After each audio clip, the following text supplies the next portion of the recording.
吴王，我们在坟场发现了他的身影。哦，那家伙终于敢现身了。哼，不怕死吗？库罗德，那就不惜一切代价将他抓过来。遵命。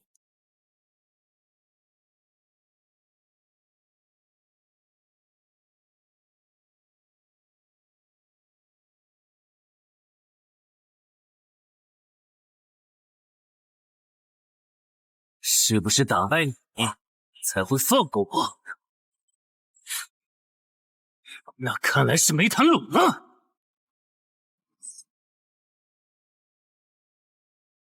这下躲不掉，也来不及格挡。这就是你的实力。哼，还没分胜负呢。敬酒不吃吃罚酒。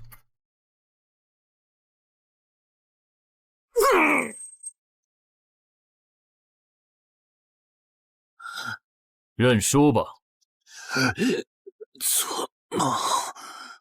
一言不灵。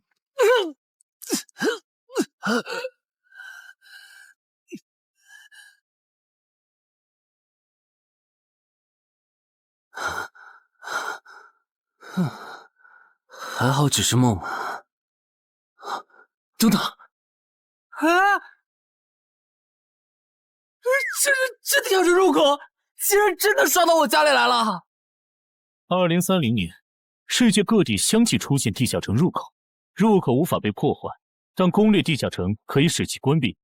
如果未能在规定期限内攻陷地下城，那么该地下城入口将翻转，地下城内的怪物将涌入这边的世界。冒险者周刊报道显示，误入地下城并存活的人类将成为冒险者，人均千万富豪。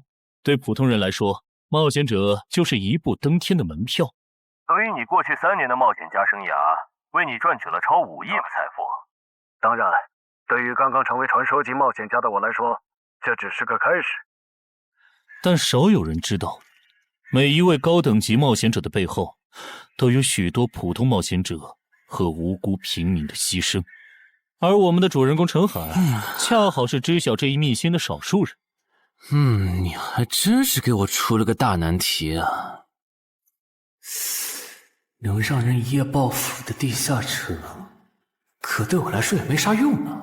毕竟我又不缺钱，而且我记得地下城的死亡率好像很高，搞不好我会死。要不把它上交给官方冒险者协会算了。谋杀捣乱。但放这也不是事啊。这样，我先瞅瞅这地下城啥类型。要是死亡率低，我就自己搞定；真搞不定的话，再搬家，然后报警。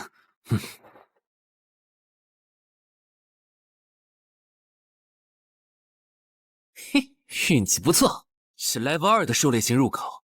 地下城入口的等级可以靠入口的规模判断。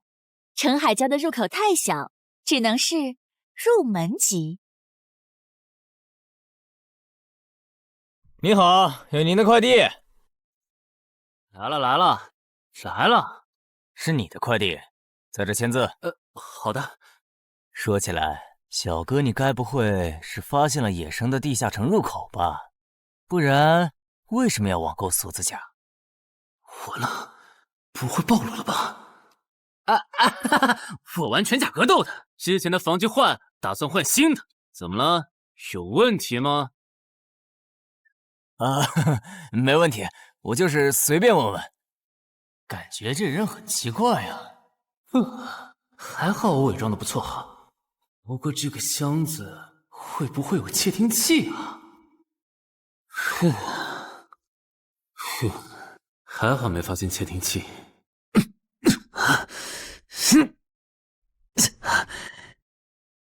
有点重，还有胸口也有一点点闷。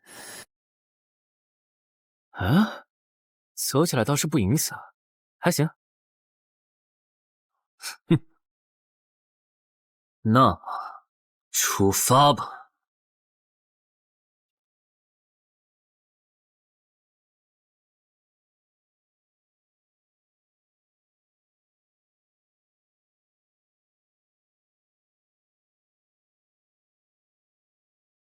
啊，不是地穴地形吗？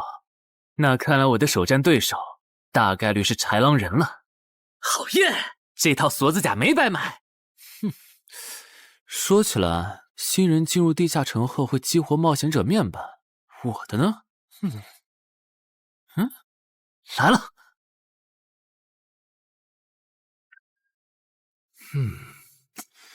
我记得普通人基础属性是10点，8点算弱，14点就很牛了。但智力有16点，真没想到啊！虽然智力和魅力是前期最没用的属性，但16点的智力，就算是协会或者财团内部也不多见吧？膨胀了，膨胀了，冷静冷静，看一下地下城的脱离条件吧。脱离条件：杀死任意一只潮汐鱼人。通关条件是全灭一个潮汐鱼人小队。等一下，为什么是鱼人呢？我水产过敏啊！就不能给我安排点正常的对手吗？啊！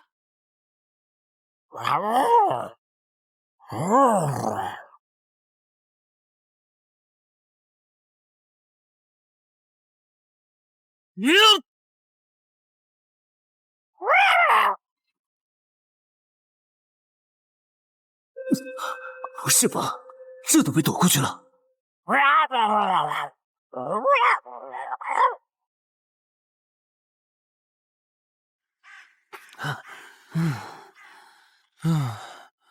不是，这个地下城的难度标注是不是搞错了？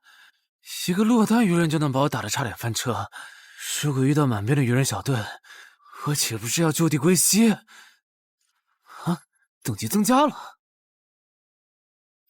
2级，菜鸟！我的称号我与潮汐鱼人五五开，这玩意儿侮辱人是不是啊？算了，今天就到这里。还是等我请个健身私教，把基础属性练上来了，再来挑战这个地下城吧。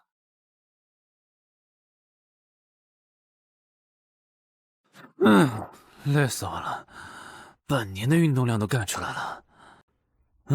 又咋了？哦，任务结算呢？我记得地下城的任务结算好像也能爆出奇物的。嘿嘿嘿，我的要求也不是很高，给我瓶加属性的秘药就行。菜怎么了？谁还不是从菜鸟过来的？气死我了！罢了罢了，有总比没有好。让我看看这个保温杯有啥功能。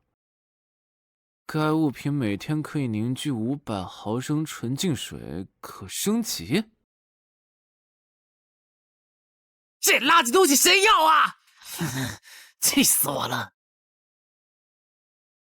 你好，我预约了安教练。哈，您就是陈海先生吧？安教练已经在 VIP 室等您了，请跟我来。好的。没想到东山这样的小地方，竟然也有专门为新人冒险者和冒险者候补提供塑身服务的健身教练。冒险者的6大基础属性中，力量、敏捷和体力是可以通过锻炼得到显著增长的。这1年的健身费也太贵了，都和我一本新书的版税差不多了。不过只要能让我的身体素质在短时间内得到显著提升，陈海先生，这点钱就花得值。陈海先生，您之前有过健身经历吗？没有。那为什么要花这么多钱请安教练？新手打基础的话，请普通一点的教练就够用了。还是说，陈海先生，你已经成为了新人冒险者，比较赶时间？哼，这旁敲侧击的还真是够直接的。哼，有条件的话，那肯定要请最专业的，以冒险者为目标，普通教练不能算是好的选择。这样啊？我总不能和你说实话吧？那您应该能和安教练聊到一块儿去。嘿，登山市最好的健身教练会是啥样的？好紧张！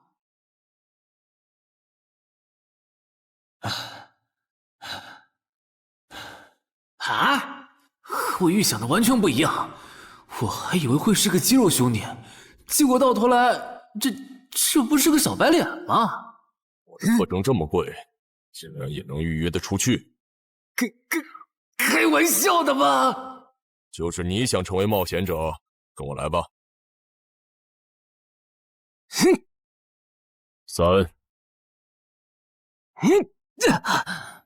4。我撑不住了，教练。5。真的撑不住了。好，你到这里吧。作为健身小白，结合你目前的体重，你这个卧推成绩算是偏弱的。什么情况？虽然我知道我的身体能力低于平均线，但是这也太弱了吧？正常的老哥们不都是人均50公斤起步的吗？陈海先生的基础有点差呢，35公斤的极限数值换算到冒险者面板上的力量属性，应该只有9吧？普通人的力量、体能和敏捷数值是相对平均的，不会偏差太多。他现在这个状况，要在1个月的时间里变成冒险者，几乎不可能。那一般要多久？这个看你，如果天天练的话，差不多1个季度就能达到3个11了，就是比普通人略强。明白了。所以办卡吗？那就先办一个季卡吧。我去哪儿交钱？让给我就可以了。好耶，以后撸铁不孤单了。认识一下，我叫徐茂，是健身馆的签约冒险者，以后多多关照。我叫陈海，畅销书作家，您也多关照。说起来，一般只有家境很好或者跟协会签了长期合约的冒险者，才会找安教练这样的专业教练。因为我不缺钱呀，我写畅销书赚的钱，在东山又花不完。既然以冒险者为目标，那肯定就要找最好的教练，打最牢固的基础。原来如此，我还以为你发现了野生的地下城入口，并且已经成为冒险者了呢。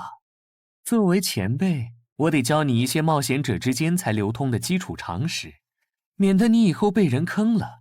冒险者首次下地下城时，表现好能得个称号，带不带都行。要是带了会有加成，但也会被其他冒险者拎着。有些专找低等级地下城入口的猎人，就爱顶着称号在可疑的人边上晃悠。要是被怀疑的人被称号吸引，表现不自然，那猎人就知道这人是冒险者了。接着只要跟着他，就能找到野生地下城入口。啊，这样吗？真是学到了。没啥反应，看来他真不是冒险者，就是个有点钱想当冒险者的弱鸡作家，那就没价值了。幸亏我先和抄袭任务5开这个称号太丢人了，没装上，不然今天肯定暴露了。安哥那边应该已经快拟完你的健身合同了，咱们过去吧。好的。国内有名的畅销书作者，还是专门写冒险者题材的。怪不得他有财力和动机买我的课。而且他对课程的学期也没有明确要求，不像是发现了野生的地下城入口需要快速通关的样子。确实，陈海是冒险者，或者他发现了野生的地下城入口的概率确实很低。这样，如果徐茂带着他回来的时候，他的注意力没有放在我的头顶，那就走正常流程吧。如果他有异常，那就别怪我了。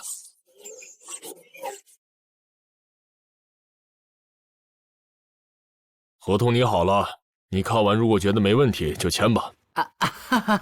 好的。喂，不是吧？连健身馆的3A 级教练也……这边。那小子刚才看我的时候表情正常，看上去不像是刚发现地下城入口的小白。徐茂，你没做多余的事吧？怎么会呢？我可是健身馆的签约冒险者。那就没有持续关注的必要了。这份是您的，请收好。等下安教练会带您做体能测试。好。停吧。和我判断的差不多，你的体能也偏弱。接下来的1周，我们主要做力量和体能塑造。明天上午10点来健身馆找我，早饭别吃太油的。没想到国内规模最大的健身机构，竟然会依靠对新人冒险者和冒险者候补的身体塑造业务来钓鱼。如果我今天的演技再差一点，就要被他们吃干抹净了。恐怕全国各地等等，这样看，所有和冒险者沾边的服务应该都有坑，包括我买的锁子甲。还好我当时觉得在同一家店购买防具和兵器的行为有点不打自招，不然网购锁子甲的时候就暴露了。看来我还是低估了冒险者这个职业的潜在风险。得调整一下计划了。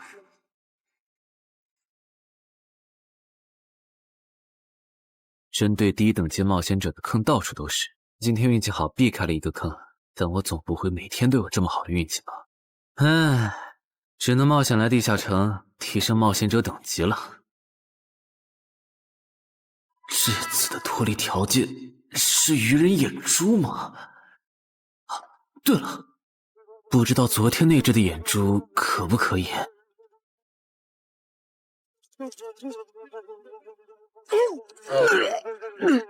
内脏都被啃光了呀！看来这附近有类似野狗的生物。不过好在眼珠还在。好耶！今天可以不用战斗了，等下只要记录一下这地下城的地形。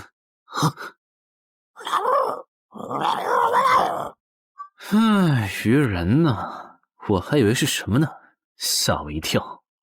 只是一只落单鱼人的话，我根本一只还好，2只我肯定打不过呀！快润！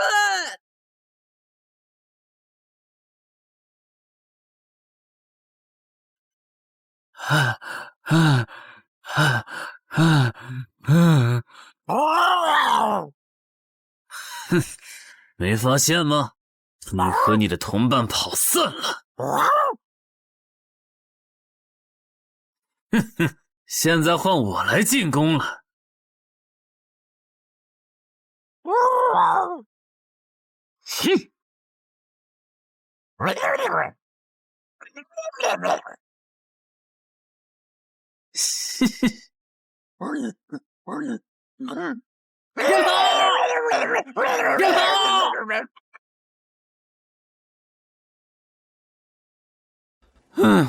累死我了。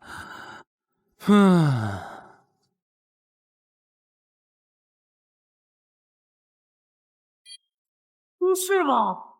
这次的评分明明更高，为什么反而没奖励？入门级地下城的暴率原来这么低吗？不过如果其他冒险者也是这个情况，那么他们是怎么赚到钱的？还是说有什么常识是别人知道，但我不知道的？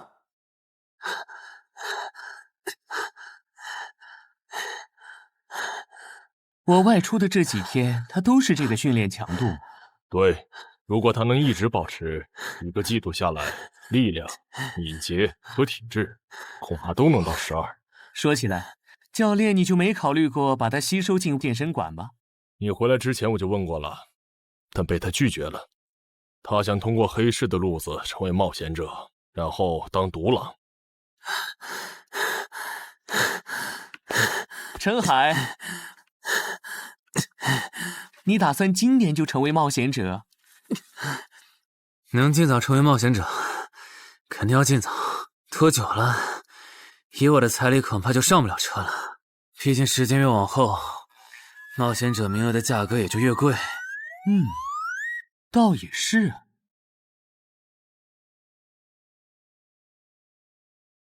算上前天安教练的招揽，我大概可以肯定，徐茂和安教练已经排除了我拥有入门级地下城入口的可能了。接下来可以找一个合适的时机。发什么呆呢？在想事情？没，可能是太累了，有点走神。对了，截止到现在，你的前期投入都赚回来了吗？还早着呢，照现在这进度，起码得等我到11级才有可能回本。为什么是11级以后？因为1到5级的冒险者挺好混的，有老手带着，完成任务就能撤退，死亡率极低。没想法的就可以这么混等级。而6到10级后，任务变难了，怪物的情报就值钱了。上阶段的混子在这阶段就去收集情报，死亡率虽然变高了，但还能接着混。只有到了11级，地下城的难度提升到混都没法混的时候，才是我这种冒险者开始盈利的时候。这个阶段的冒险者对实力的提升最为迫切。装备、奇物、技能书，一切能提高生存率的东西都能卖出很高的价格。不是，我不明白，11级后的地下城那么危险，为啥6到10级的冒险者不提前准备？不提升有很多原因，一是官方不管民间冒险者攻略地下城的事，好多冒险者到11级就想退回去过正常日子了。二是地下城的东西只能让一小部分冒险者在精英地下城混下去。11到15级赚得多，但风险也大，而6到10级有人光靠收集情报和做后勤就能回本了，所以他们也就没必要冒着生命风险去11到15级这个阶段打拼了。原来如此，所以冒险者在6级，不，在更早前就已经完成分流了。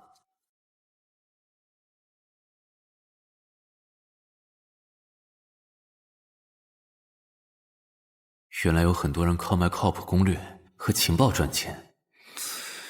不过更让我惊讶的还是这件事。同一个地下城，冒险者就算反复刷脱离任务，也只能得到1次结算奖励。这样看，这个地下城入口能为我带来的价值，就只有通关奖励，以及将普通人转化为冒险者这2点了。我还是尽量单刷这个地下城，先用徐茂教我的方法收集情报为主，然后再考虑要不要继续当冒险者了。脱离条件找到湖？啊，这次的脱离任务竟然不需要战斗，还好买了一架无人机做辅助，不然纯靠人力搜索找湖肯定是个大工程。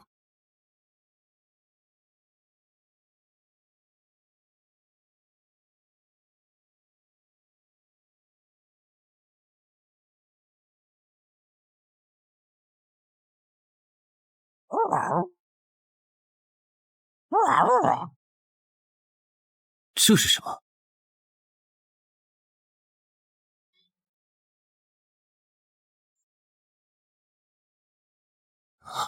刚才那个应该是鱼人吧？虽然外形和气场和我之前遇到的鱼人有很大差别，但他应该也是鱼人，只不过等级应该更高。算了，先不管他。等我完成了脱离任务，再回来找那只橘红色鱼人。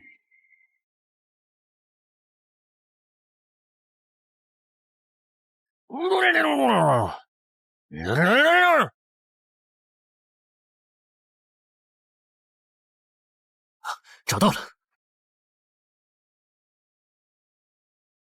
哼，怪不得森林地形的地下城会刷出鱼人这种怪物，原来森林深处藏着一个这么大的湖吗？嘿嘿，这样的话，脱离任务就算完成了，不用和鱼人接触可真好啊！接下来，是那只橘红色的特殊鱼人。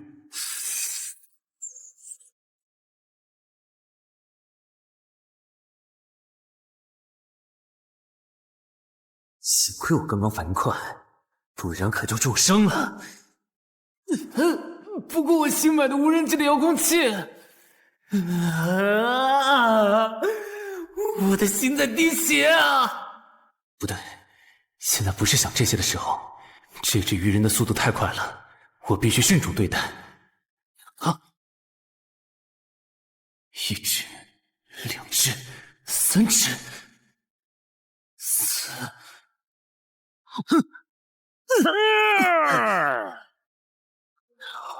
好险！如果不是穿了锁子甲，我这条胳膊估计就废了。这家伙，真的是新手级冒险者会遇到的对手吗？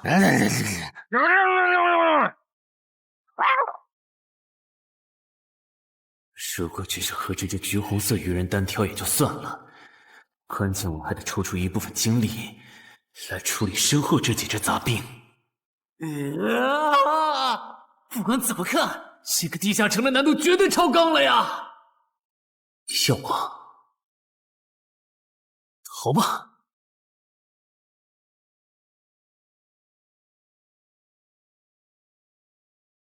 我说全岁，你这样很像是在虐尸出气。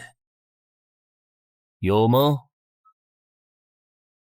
归根结底，还不是这只哥布林太弱了，扛不下我的拳头。能扛住才怪呢！你这样的怪物在入门级地下城里，怎么可能会遇到对手嘛？有的哦。如果我能遇到传说中的 bug， 只要能从他们手底下活下来，我就能拿到补偿奖励奇物升级券。到时候我成为传说级冒险者，就更有戏了。奇物升级券和它的获取方式，无论怎么看，都只是博人眼球的谣言吧。脱离通关任务重置了，在高战力异常鱼人个体的追杀下活过3分钟，任务完成后将得到额外补偿，奇物升级券。不是吧？我都准备逃命了，你给我整这个，要玩死我吗？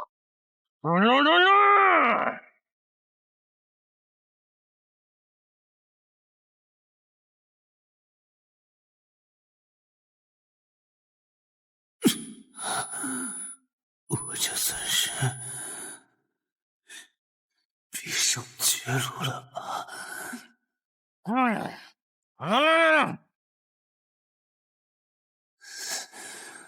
早知道当初就不该成为冒险者，好好当个畅销书作家不好吗？是的，虽然我怕死，人怂又不能打，但我的冒险人生也不该止步于此。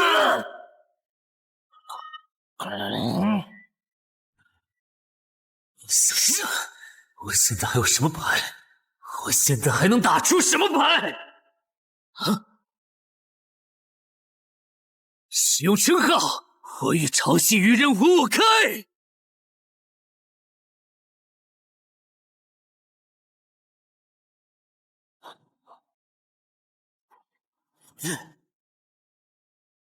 身体变轻盈，力量也变强了一点。不止如此，这些鱼人的动作也变得迟缓了许多。我的动态视力也加强了吗？能行，现在的我能行。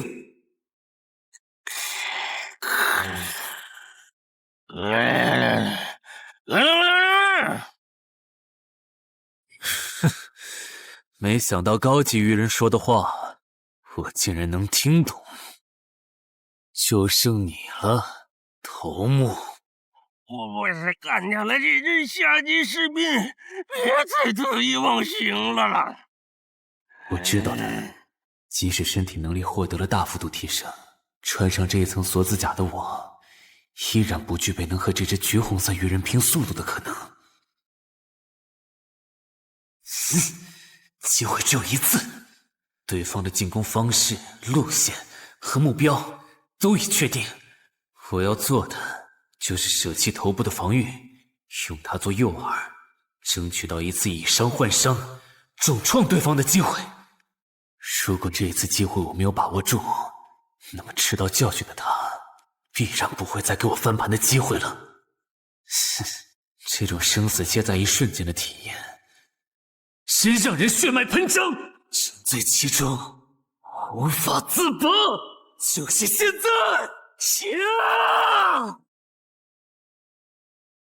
我这不是挺能干的吗？我不可能这对你开什么玩笑？我居然会被这种弱者可恶！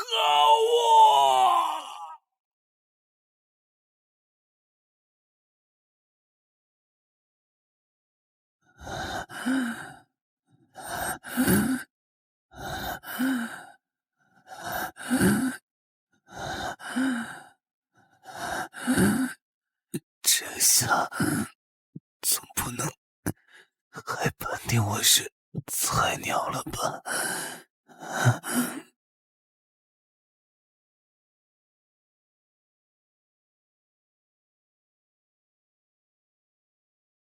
平平无奇的保温杯吗？对，平平无奇保温杯，使用起雾升级券。啊！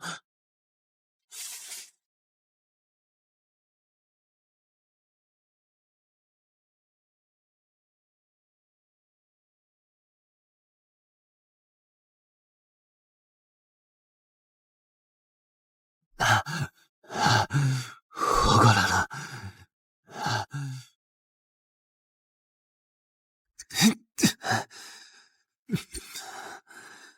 已经愈合了。冒险者面板，冒险者等级竟然提升了，不过还是菜鸟。哦，感知也提升了一点，还获得了一个新称号——至死地而后生。哼，倒是个意外之喜。再看一下通关任务重置后变成什么了。挑战等级上升了，脱离任务刚刚也完成了。不过这通关任务，捣毁潮汐鱼人的孵化池吗？算了，这个通关任务明显不是现在的我能处理的。溜了溜了。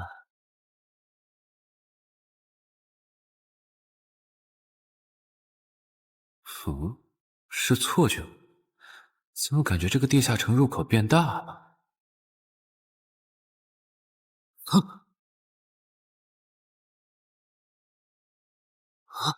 等级不足，这个地下城升级了。这么看来，我刚才完成的脱离任务，其实来自更高等级的地下城。怪不得任务难度提升了那么多，脱离任务掉落的奖励这么丰厚。隐藏指引。我没记错的话，论坛上有个大佬，好像一直在强调这个东西的稀有性和重要性来着。哼，那必须要转职啊！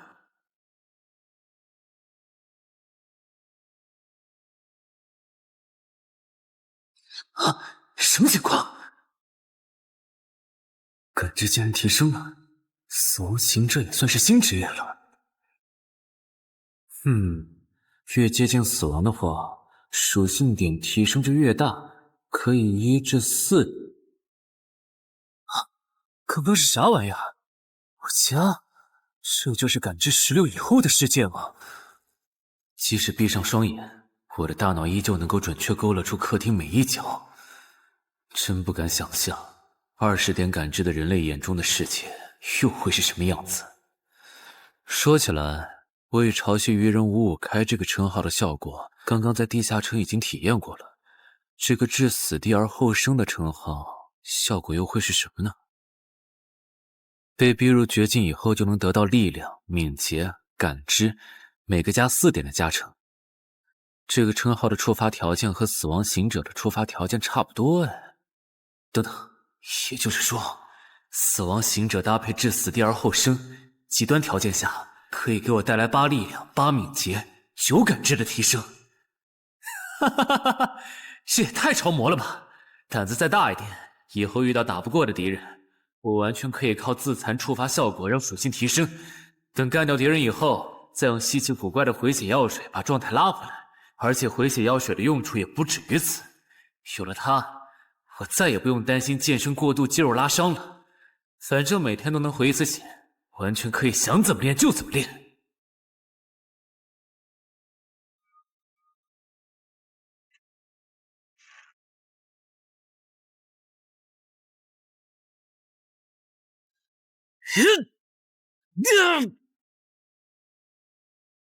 真惊人！只用了不到2个月，就达到了正常人要用1年才能取得的成果，至少有16，甚至都有可能17或者18了。陈海还在练呢。啊，恭喜啊！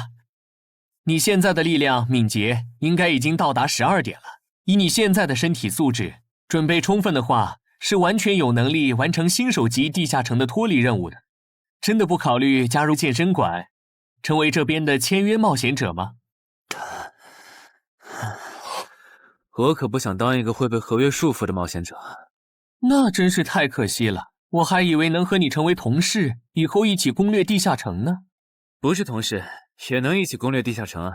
对了，我打算从散人手里购买冒险者名额，这方面你有什么忠告吗？忠告吗？不是同事，也能一起攻略地下城啊。对了，我打算从散人手里购买冒险者名额，这方面你有什么忠告吗？忠告吗？那我推荐你去找散人联合。散人联合？我没记错的话，他们好像是国内最大的散人集团吧？对，如果你想走黑市的路子，购买冒险者名额，那么我只推荐你选择由散人联合提供担保，或者他们自营的低等级地下城入口。为什么？我感觉找独狼冒险者明显更好啊，省钱又省力。因为涉及到冒险者名额买卖，无论买方还是卖方，其实都存在巨大的交易风险。卖家怕遇到伪装成萌新的入口猎人，买家怕交了钱对方不办事。但有散人联合的介入就不一样了，虽然他们的佣金很高，但是作为冒险者资格、地下城相关产出生意的龙头，他们为买卖双方提供的契约书还是很值得信赖的。原来如此。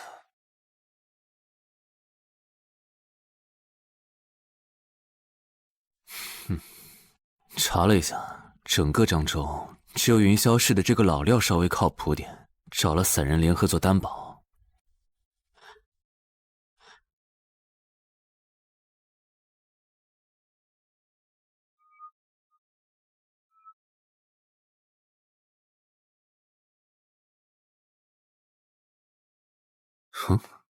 这边，云霄老司机，没错，你就是爱写作的东山市民吧？你好，就差你了，快跟我来！签完契约书以后，我好带你们去地下城。好了，契约的内容分3项：一、交易完成前尾款将由我方承担；二、双方都不能做出违反安全协议的行为；3、不能向任何人暴露此地下城入口的具体位置。诸位对契约内容有疑问吗？没有。没有。没有。那么契约成立。手臂在发光哎！哟，好神奇啊！好了，我的工作完成了，希望以后还有机会为诸位服务。等下大家再跟我走一段路，我带你们去地下城入口。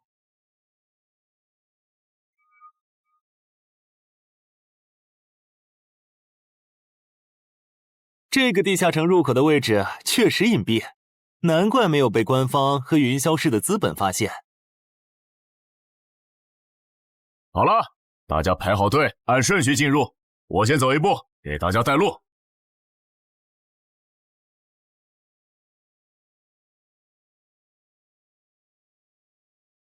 这批新人怎么样？太酷了！我也是冒险者了，真好。还行，没有看起来像刺头的。那就好，等会儿记得我们之前说的。卖家原来有2位吗？好了，大伙儿看向我这里，学着我的样子对空气喊：冒险者面板！冒险者面板！大家可以在冒险者面板的个人信息栏查看到自己的基础属性，往下滑动，可以在任务栏查询任务。不是吧？我的基础属性原来这么低的吗？冒险者面板上的内容只有冒险者本人才能看到，所以不用担心个人信息暴露的问题哈。麻烦大家把你们的脱离任务报一下，我这边做一个整理。任务吗？女妖？这个物种，论坛的入门级地下城怪物图鉴里好像没有。这个地下城有问题。这个地下城该不会和我家里的那个一样，存在某种致命的设定吧？基于幸存者偏差，如果一个入门级地下城的怪物没有被收录进论坛的新手常见怪物图鉴，那只有2种可能：要么它确实很罕见，要么就是遇到它的冒险者基本都死在地下城里了。警告！警告！此人违反了安全条例，未说出正确的脱离任务。那个眼镜男说谎了？不是吧？这才哪儿到哪儿啊？就有人触发安全条例了？你听我解释，肯定是他出 bug 了。契约师的契约当然不是绝对的，但对你这样的菜鸟来说，它是不会出问题的。你的脱离任务绝对不是采集高价值草药，你骗了我们。他刚进冒险者圈子，不懂规矩，做错事也情有可原。您大人有大量，再给次机会嘛，是不是啊？对，再给我次机会吧。下不为例。大家再说一遍自己的脱离任务哈，这次别搞错了。我的任务是找到湖中女妖，我是聆听女妖之声。我的是凝视女妖10秒。我的也是找到女妖。接下来我会带大家去女妖出没的林中湖泊，大家跟紧一点，别掉队哈。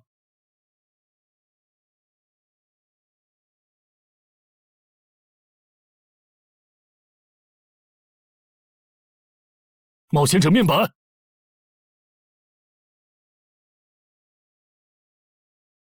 哎，他在干嘛？呼唤湖中女妖。他怎么知道这样做可以召唤湖中女妖的？这就涉及到商业机密了。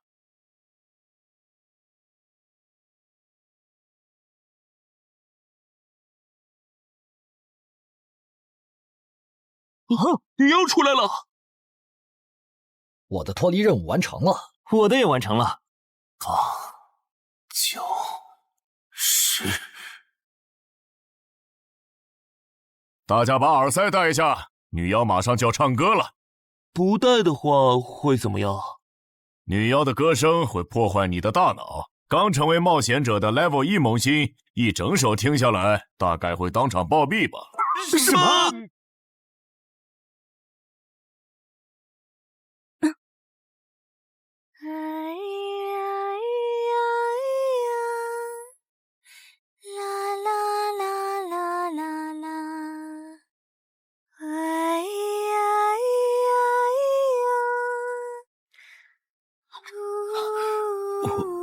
刘备醒了，就听了这一小会儿嘛。还好我戴了耳塞，歌声听得不真切，不然恐怕已经死掉了。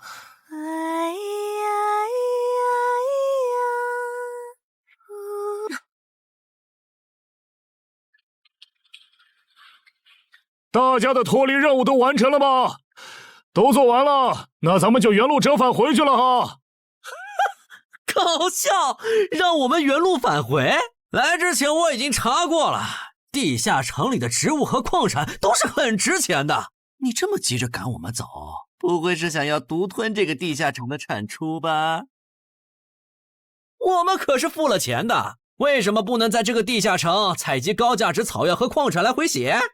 等一下，咱们的契约书里可没有这条。但也没有不准我们完成脱离任务后采集高价值草药和矿产的条例吧？原来冒险者还可以在地下城内采集草药和矿产的吗？你不知道吗？其实大部分冒险者并不具备通关能力的，他们主要的盈利方式就是搬运地下城内的物资和收集怪物情报。你是觉得脱离任务已经完成了，我们又碍于契约不能对你出手，所以可以发难了是吗？不然呢？真是笨蛋呢。但有一点你没考虑到，那就是我并没有和你们签订契约啊。哼，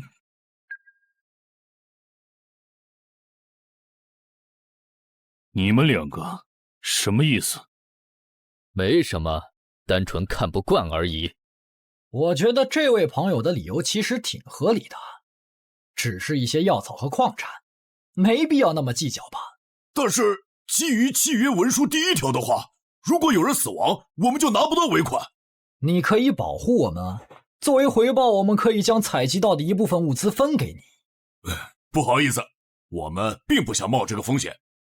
真的只是因为不想冒这个风险吗？难道不是因为这个地下城藏着别的秘密，你们怕我们发现它吗？我明白了，你不是新人冒险者，你是奔着通关任务来的。老六，你应该能感受到吧？咱们之间谁更强？可恶！地下城让给他们，我们走。啥？你等等我呀！他们为什么就这样走了？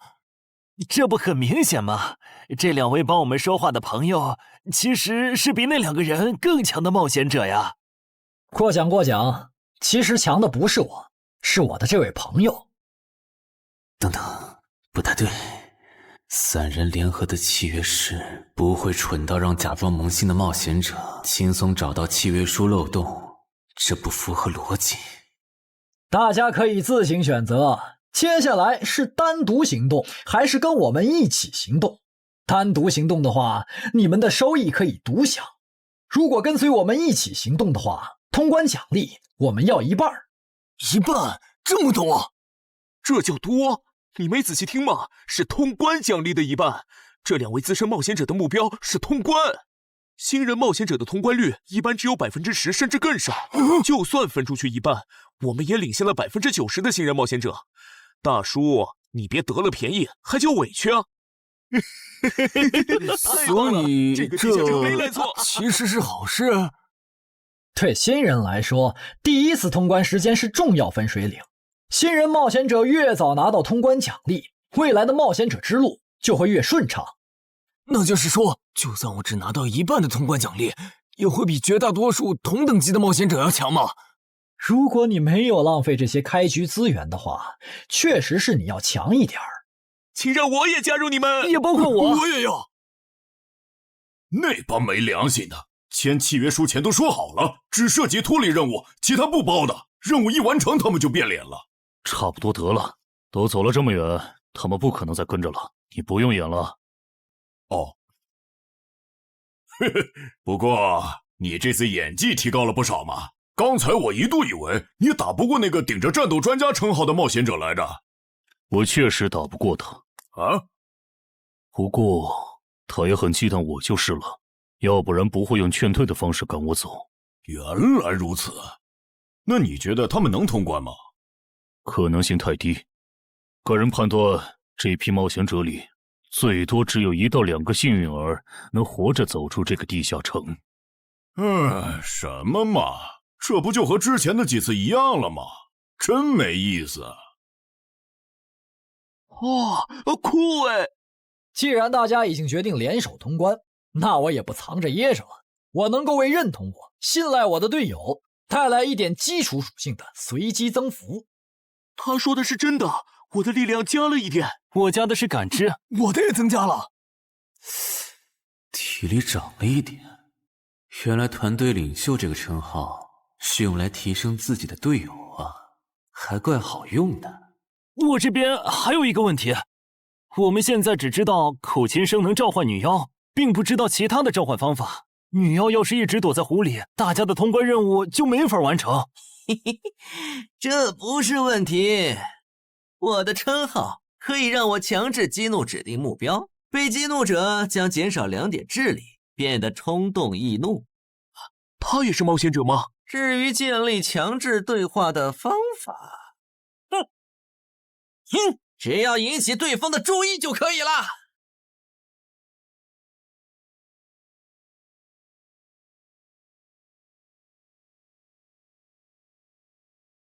蠢货，你过来呀！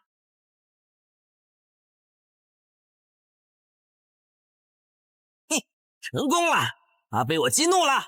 剩下的交给我吧。大家散开，让战斗专家来先试女妖，其他人换成挡塞，在外围找机会。死！传过去了。开什么玩笑？竟然是灵体！啊！等一下！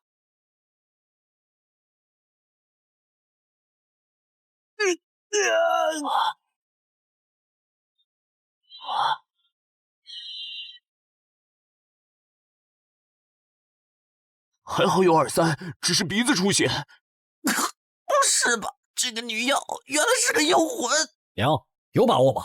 有，但是会比较费时间。上一个地下城刷出来的僧侣之拳应该会有效，但熟练度还没上去，打起来会很慢。慢就慢了，这只女妖应该没有其他攻击手段，对我们的威胁很小。我有预感，这个地下城的通关奖励会非常丰厚。哼，愚蠢的选择。等等，你先别走。不是吧？10万个人里都不一定能出一个的感知16点的人，竟然让我……你为什么觉得他们的选择是有问题的？使用称号，他们当我不存在。真晦气！喂，你搁这对空气自言自语什么呢？不是，我刚才不是没人吗？幻觉吗？有东西过来了！什么东西？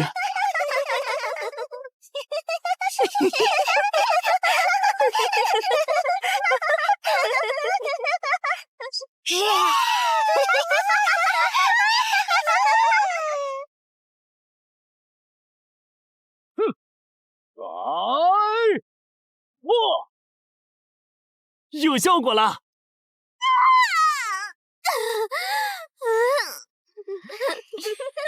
什么声音？我们搞错了，这个地下城不止一个女妖，那2个卖家没安好心。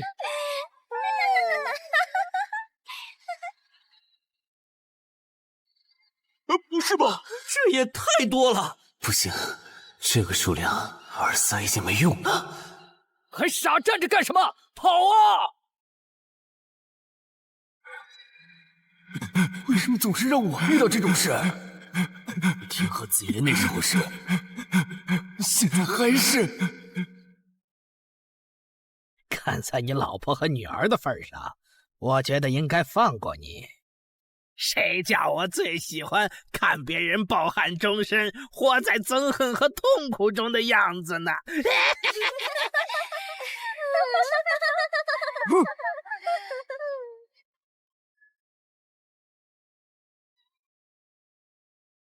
你们以为我是谁？给我滚开！妈妈，我错了。来呀，也不怕你们！来呀！被摆了一道啊！怪不得那2个入口持有者的契约没限制3级以上冒险者进来，原来是想引4到5级的冒险者来通关。等我们团灭后，就进来捡我们的通关奖励，真是好算计。关于如何杀死这些女妖，你有建议吗？这声音，有建议就赶紧说。女妖不光靠声音攻击，还有别的攻击手段。我费了听觉才勉强躲过第1轮奸笑。你是爱喜做的东山市民？对，真是看走眼了。没想到你一介新人竟然比我们这些老手反应还快。但是你不是听觉被废了吗？怎么还能听到我说话？哦，我感知16，可以读唇。原来如此，这个地下城我认为是无解的。那些女妖能免疫一切物理攻击，老实说，这根本就不是正常4到5级的冒险者小队能处理的。哦，所以你也没有办法？还有一个办法，除了僧侣之拳，阿良还有一名被僧侣祝福过的神油，涂抹长剑后，应该也能伤到那些女妖。不过，这也就给你能伤到他们的力量。我不信新手冒险者能从这么多幽灵的围攻里杀出去。但总不能坐以待毙吧？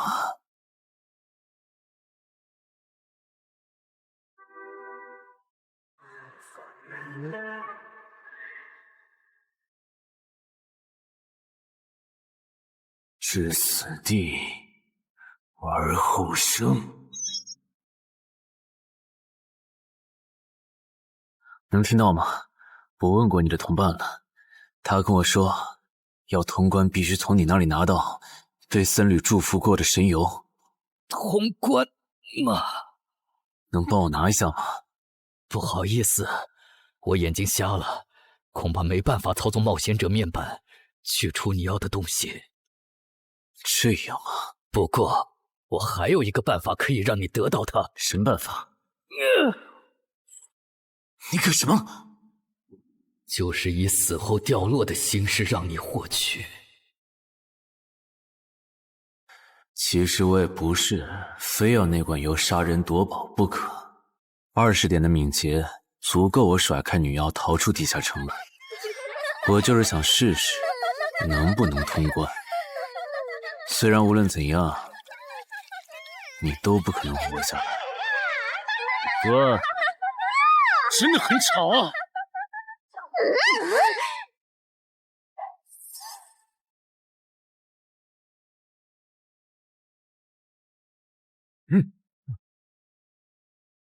对邪恶生物伤害加抵0.5，那么还是反击吧。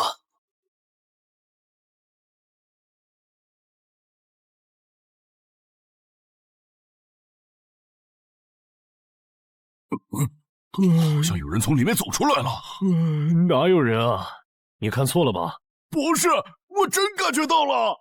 果然，他们那不能攻略的地下城设陷阱，引同等级冒险者来做通关任务，把人坑死在里面，接着捡掉落的东西，或者等冒险者重伤出来就杀人夺宝。户主的儿子应该就是这么被害死的。石斧秃鹫是指利用高难度地下城坑杀同等级冒险者，然后拾取对方掉落的堕落冒险者。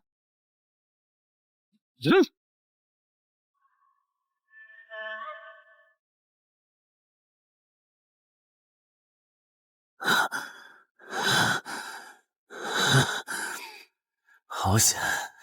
如果再多几只女妖，我恐怕就要被逼出回血药水这个底牌了。啊！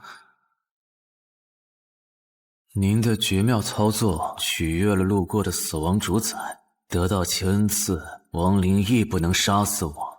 该恩赐可以使您豁免一次来自亡灵生物的死亡判定，免疫一次来自亡灵生物的死亡判定。好霸道的额外奖励！额外奖励都这么丰厚了，合并结算的奖励还高于单独结算，那么肯定要合并啊！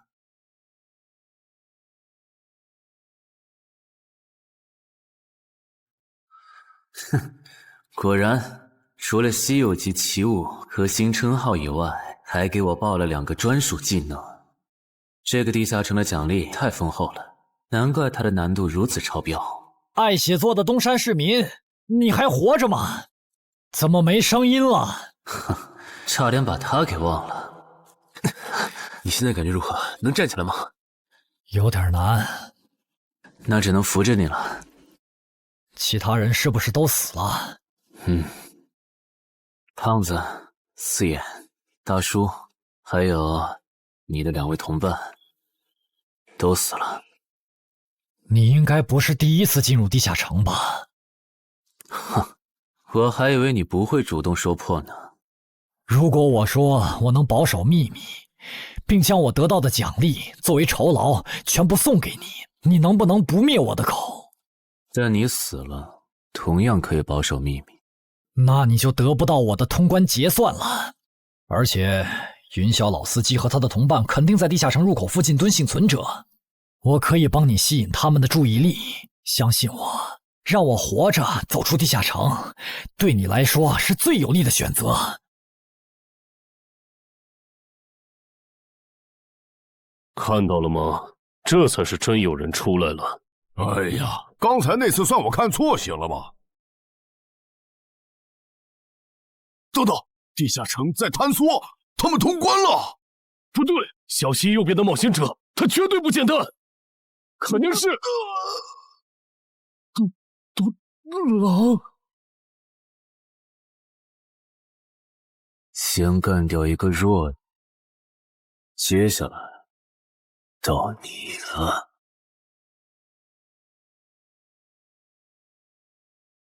宗山市民，你好大的胆子！不是吧，不是吧？不会真有人觉得自己坑完人不会被报复吧？呵呵，这么霸道的吗？闭嘴！哎呀，我好怕呀！你这家伙找死！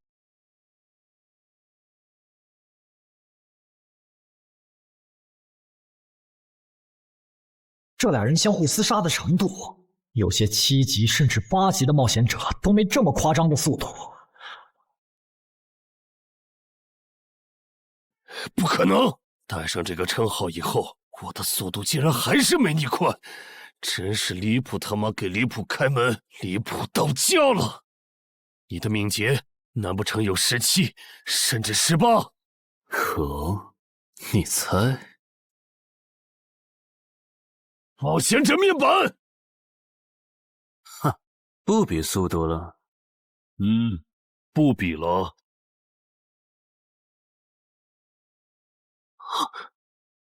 这本来是为那个战斗专家准备的，不过给你也没差了。好好感受一下我从黑市高价购买的变种蜘蛛毒素吧！什么嘛！你这毒抗完全不行啊，比普通人还差！连反击的力气都没有了吗？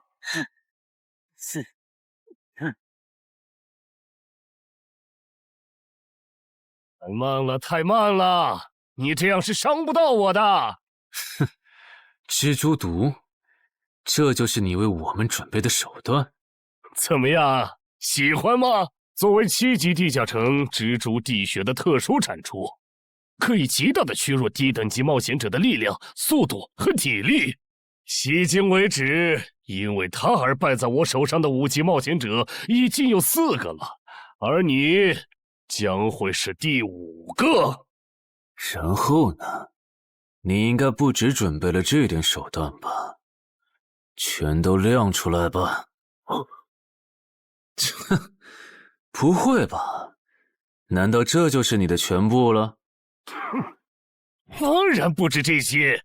佩戴了毒素携带者称号的我，呼出去的气体、身上的汗液和血管里的血都是带毒的。和我僵持的越久，你中的毒就越深。这战术太吓人了，在6级以下几乎是无解的。我明白了。是我高看你了，我还以为你藏着什么大招呢。关闭技能，与死亡共舞。不可能！你怎么还有这么快的速度？你猜？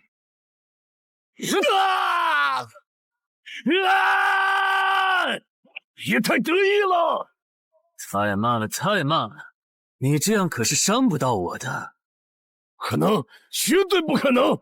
你明明只是个独狼，怎么可能比杀了大量5级冒险者的我还强？哼，没什么不可能的。在舒适区里泡着的你，永远也看不到与死亡同行之人所看到的风景。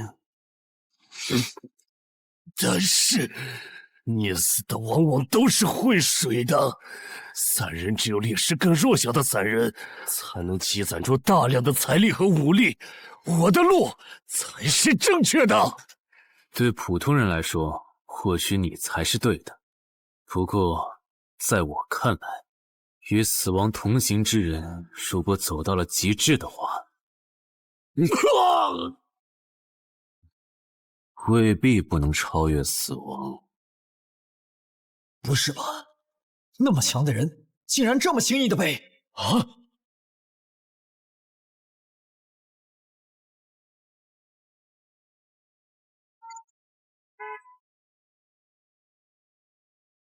你这运气也太差了吧！徐茂，你怎么来了？来看你啊！第一次进地下城就遇到了能免疫物理攻击的怪物，好不容易通了关，还被石斧秃鹫堵门。不过也多亏了这次经历，让我得到了置死地而后生这个称号。也是，还算幸运。那些传说级冒险者，哪个没在5级以前越级挑战过对手呢？对了，个人建议不要让别人知道你的主要称号，情报泄露是很致命的。冒险者要防的不只是地下城的怪物。原来如此，学到了。虽然女妖之森的入口持有者，官方说是被另一个幸存者杀了，但我查过，那人主要称号侧重团体战斗，单人作战能力没强到能杀掉2个石斧秃鹫，所以，怎么了？我脸上有什么东西吗？没什么，我只是突然想起来，高教练月底就要回东山了。你这边养好伤以后，记得回健身馆报到。关于你的塑身计划，要进入第2阶段了。好的。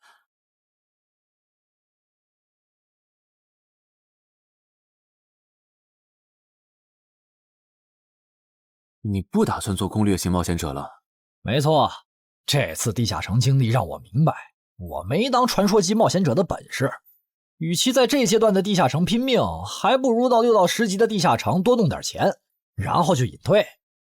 哎，不过你和我不一样，你有成为传说级冒险者的潜力，但前提是你得改掉独狼的习惯。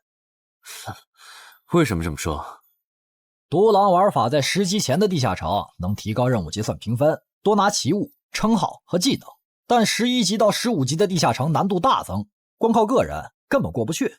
如果你想成为传说级冒险者，10级前就得组建自己的攻略团队，不然在11级到15级时，要么会掉队，要么就会被官方财团收编，就没机会再往上提升了。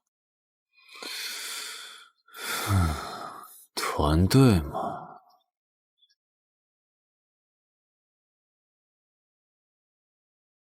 害死我儿子的秃鹫们已经死了，杀死他们的人就在这2名幸存者之间。你认为谁才是帮我儿子报仇的恩人？他。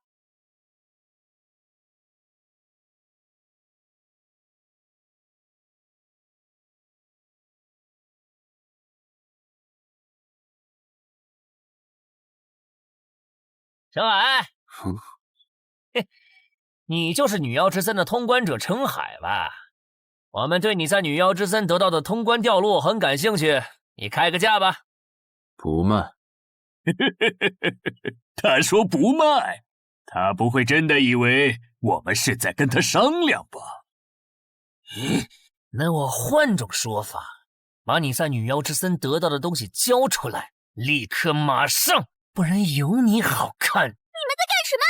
不许骚扰我们医院的病人，走开！烦人的家伙来了，哥，我们走。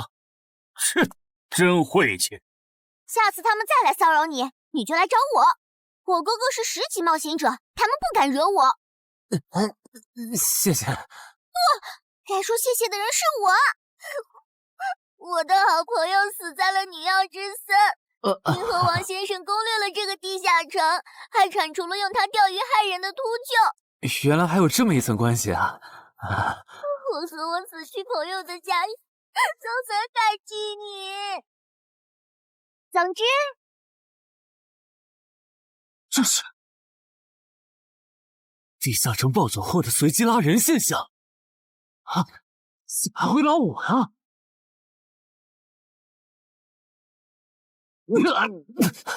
突！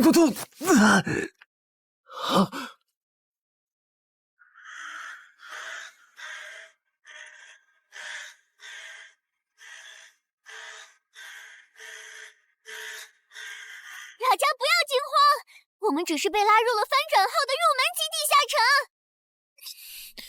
不是吧？我就来医院看个牙的功夫，怎么就被拉入地下城了？现在请大家跟我一起打开冒险者面板，确认你们的脱离任务。展开面板。啊！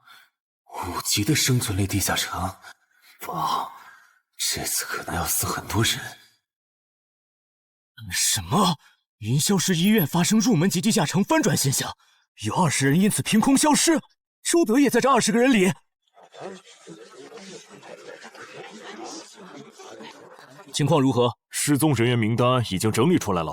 被卷入地下城的一般民众有17人，冒险者3人。我们还找到了失控的地下城入口。不过什么？你的脱离任务和通关任务是什么？消灭10具骷髅士兵，存活1小时。你的呢？我的也是。那看来大家都一样。老弟，咱们的脱离任务难度和他们的不一样啊。还有那个叫陈海的小子也被拉进了这个地下城。正常，生存类地下城的脱离任务是根据挑战者实力的强弱划分的。至于那个叫陈海的，等咱们做完了脱离任务再去找他。那个，大家听我说，这个地下城非常危险，请大家捡起地上的兵器，3到5个人为一组，凑齐脱离条件以后，尽快离开吧。完成脱离任务以后赶紧离开，你算老几啊？在这指挥本大爷？说不定是人家想把咱们忽悠走了以后，独吞地下城的宝藏呢。不是，这个地下城真的很危险。这俩蠢货脑子有坑吧？对地下城的危险没有认知也就算了，还在这带节奏。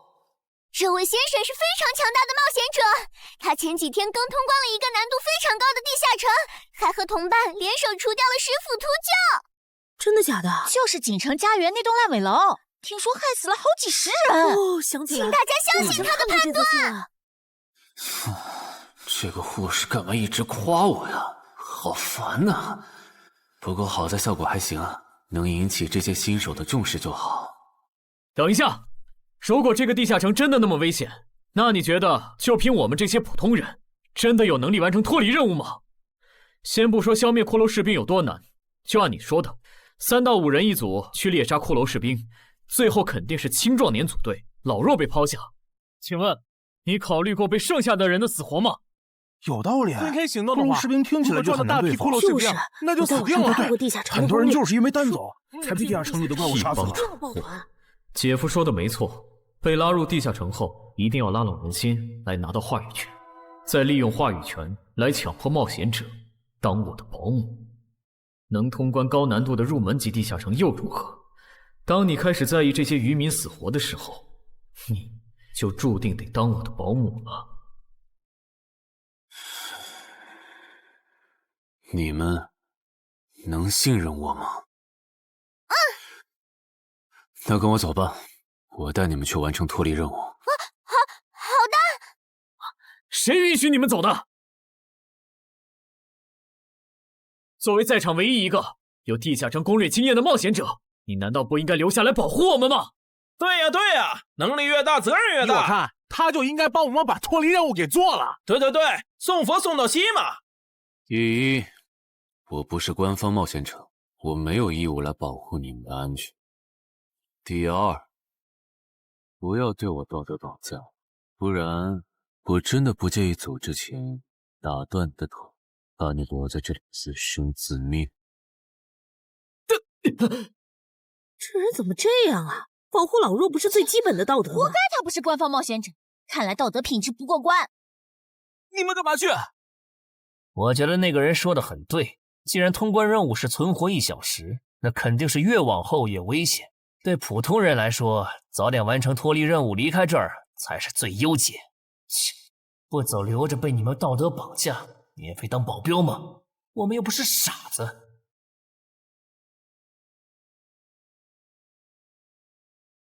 怎么是他？这个地下城有什么问题吗，尚科长？这个地下城最大的问题在于，接下来的1个小时，能有几个人活着走出来？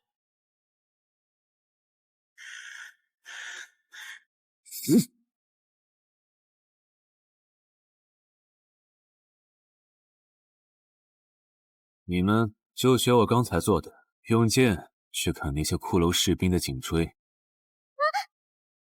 那你呢？又来了！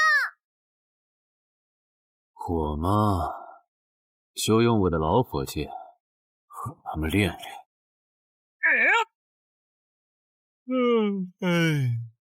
打完这批记得换班啊，老哥。好嘞。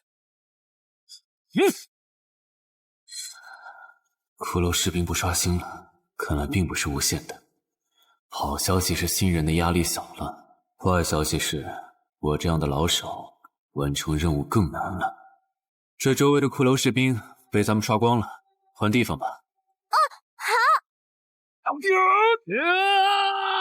受伤的人往后退，剩下的2人一组，交替清理从地里爬出来的骷髅士兵。再战40分钟，大家就可以回家了。好，亏我之前以为当冒险者有多难，结果就这儿啊！是啊，这些骷髅根本就没有那个老手渲染的那么危险。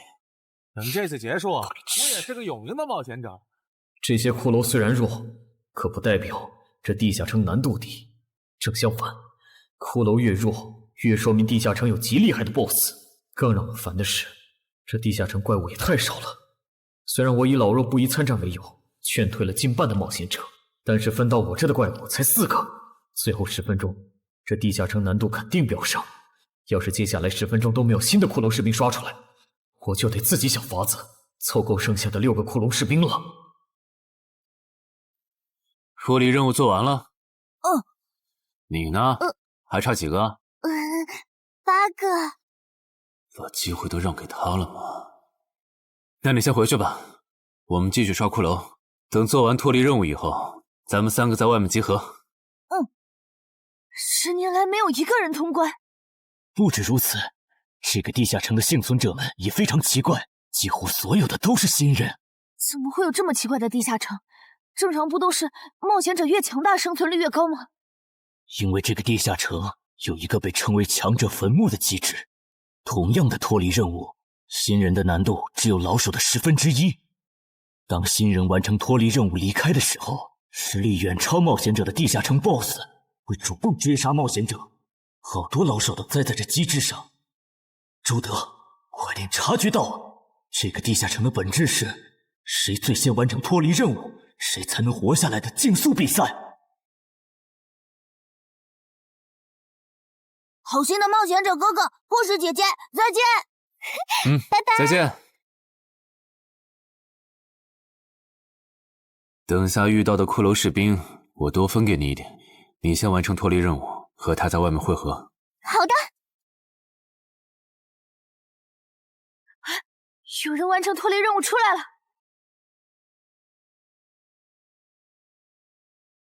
怎么是小孩子？有人离开这个地下城了。这个第2阶段是什么意思？原来是这么回事吗？这个地下城的本质是竞速。吕明、王志勇，你们2个跟我来。老弟，有个人完成脱离任务离开了，是不是那个叫陈海的人呢？不可能，先不说他还带着2个累赘，光冒险者们要杀的100个骷髅士兵就不好找。那会是谁呢？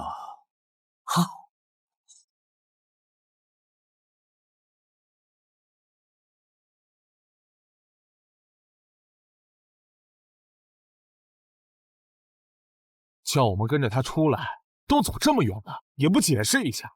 如果遇到大群的骷髅士兵，咱们3就完了。闭嘴吧，他这么做肯定是有原因的。你没注意到吗？他是看到任务栏变更以后才叫我们出来的。恐怕他比我们更清楚这个地下城发生了什么。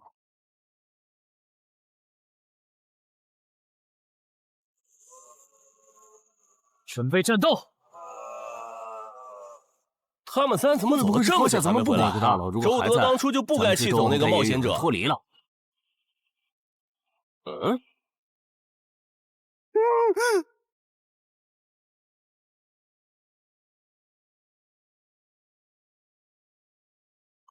周德、吕明，你们2个王八蛋，居然拿我当挡箭牌，用完就丢！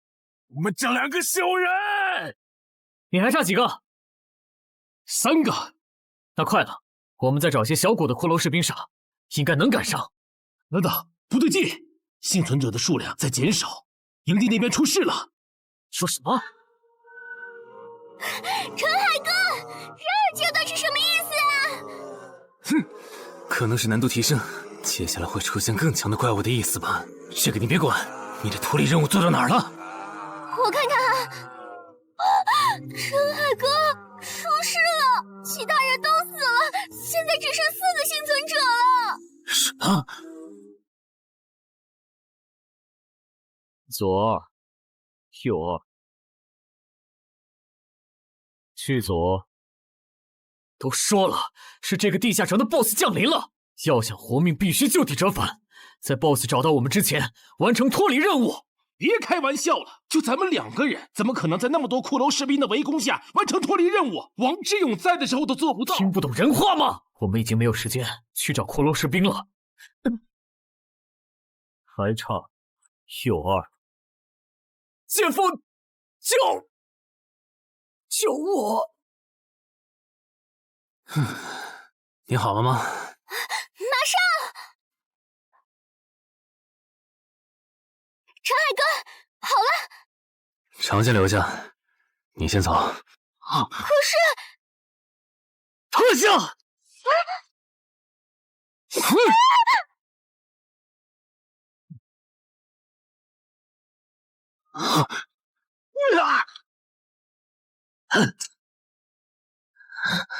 好强！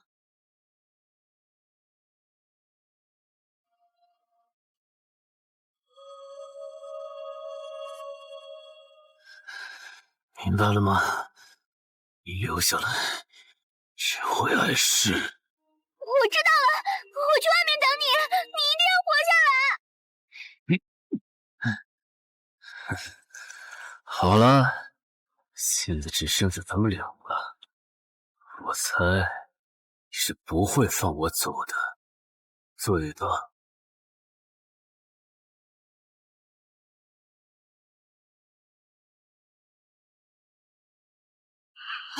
是护士姐姐，里面还有幸存者吗？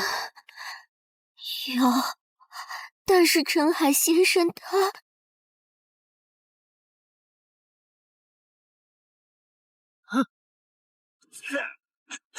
好强！这样下去不行，速度和力量我都不是他的对手。就算能大概猜出他下一步动作，可因为一直忙着抵挡，一次出错的话就得死。要走！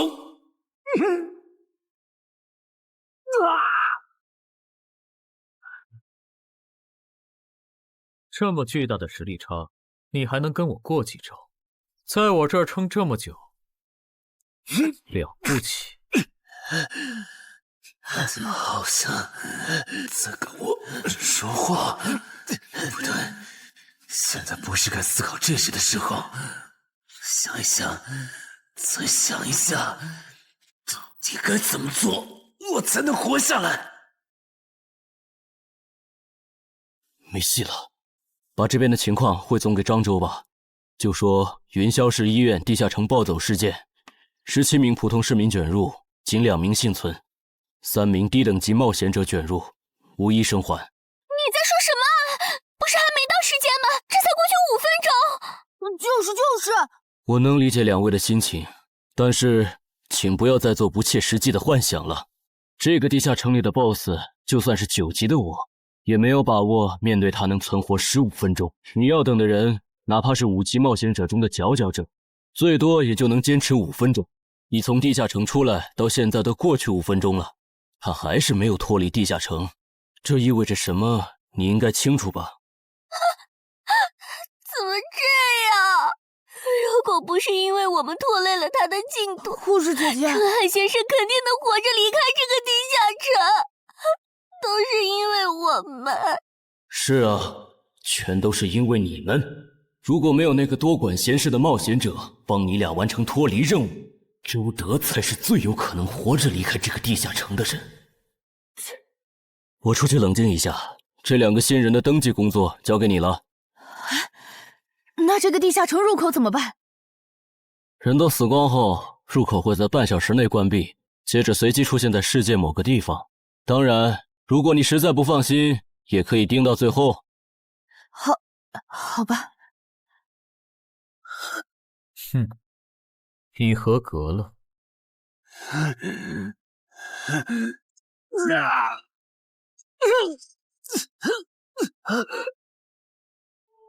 我很期待你成为亡灵后的表现。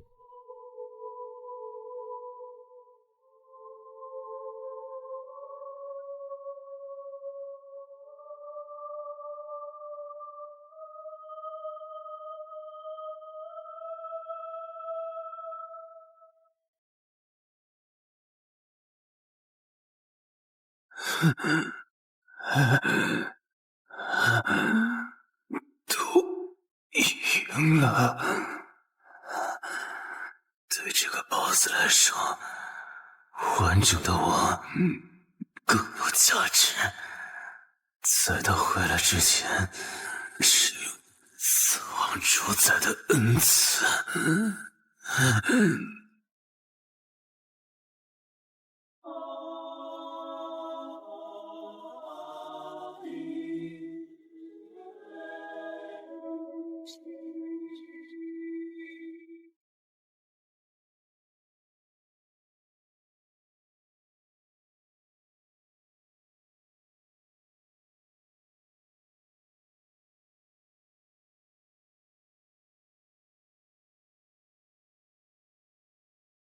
库罗德，你不是被大军派去坟场征兵了吗？怎么回来了？切，白跑一趟！我还以为是谁激活了骸骨大军发出去的晚宴邀请函呢。我发现了一个有资格成为我们同僚的新人，让他从零开始太浪费了。我打算让大军把他变为预备役。同僚，坟场的冒险者最高才5级，这阶段的新人连合适的职业和称号都没确定，你就肯定他能跟咱一样成为传奇？他已经找到了合适他的职业和称号。这次真的太险了，如果不是那家伙主动走了，就算再给我一条命，我也完全没机会。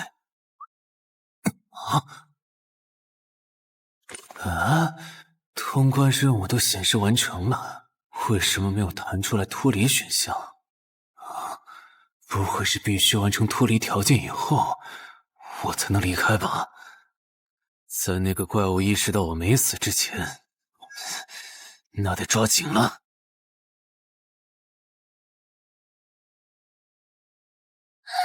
没有关闭，这个地下城的入口还没关闭，澄海先生还在战斗，他还活着。我去找尚科长。周德死在地下城里，他姐知道后一定会迁怒同期的幸存者。如果处理不当，尚科长，怎么了？慌张成这个样子？那个地下城入口没有关闭，结束的时间明明已经到了，但是他还在。怎么可能？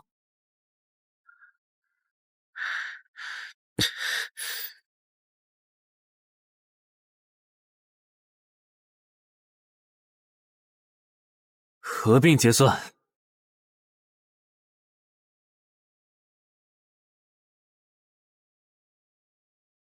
原来那个亡灵骑士叫库罗德呀。不过传奇级，坟场才5级，怎么会有这么超纲的 BOSS？ 说起来，这个地下城的 BOSS 强度这么高，以前真的有人通关过吗？哼！尚科长，你看，尚科长，这地下城暴走后，超过关停时间仍然存在，怎么会这样呢？有2个可能：一，被卷入地下城的冒险者完成了通关任务，但却没有完成脱离任务；二，地下城升级。一定是第一种，一定是不可能的。坟场很早以前就已经被世界冒险者协会定义为几乎无法被攻略级的地下城了。相比有人通关，我更相信是地下城内部发生了什么变化，导致地下城升级。有人出来了！是澄海先生，真的是他！哎呀，你们都在啊，担心死我了。如果因为我的原因，你没能不顺走去地下城，真的被他打通关了。我会后悔一辈子的。没那么严重吧？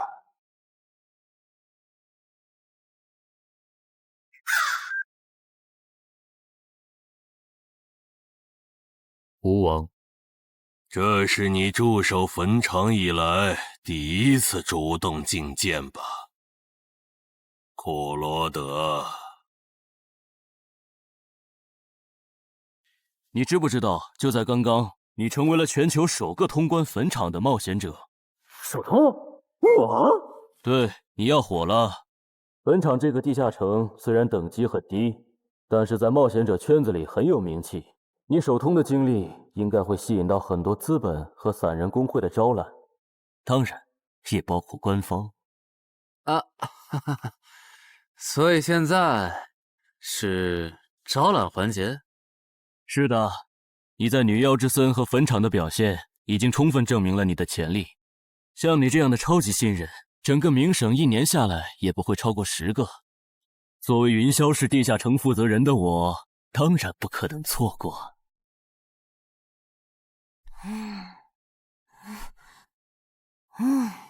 恩姐，你说那个叫商礼的，是不是想抢走陈海哥的通关奖励啊？要不然他为啥要拉着陈海哥单独谈话？应该不至于吧？我可不会那么没品。而且5级地下城的通关奖励，我根本看不上，好吗？哼，那可不好说。你不需要，不代表你家亲戚不想要。这死小鬼！别乱说。我们在里面聊的久，是因为在谈加入冒险者协会以后的待遇问题。不是吧，陈海哥，你要当公务员？感觉你好像对冒险者协会意见蛮大的。那倒没有，我就是觉得像陈海哥你这样强的人，完全可以像王自健那样自立门户，没必要受协会的规章制度束缚。王自健是谁？是不死冒险者里的男主。不会吧？你明明是个冒险者，竟然没看过这个吗？我是冒险者，和我看这书有什么必要联系吗？这个死小鬼！要不要告诉他们这本书其实是我写的？你是陈亥啊！你真的是不死冒险者的作者陈亥？不会吧，不会吧，不会吧！哼，如假包换，不信的话，我可以给你看我写到一半的《不死的冒险者2》的小说原稿。真的吗？你怎么了？怎么感觉你受委屈了？陈海先生，你能不能不要加入冒险者协会？为什么？我以前听我哥和他朋友说过，那些加入官方的冒险者很多都后悔了。你哥有说是什么原因吗？没有，但我还记得他们谈话时的表情非常的严肃，甚至还发生了激烈的争吵。这样吗？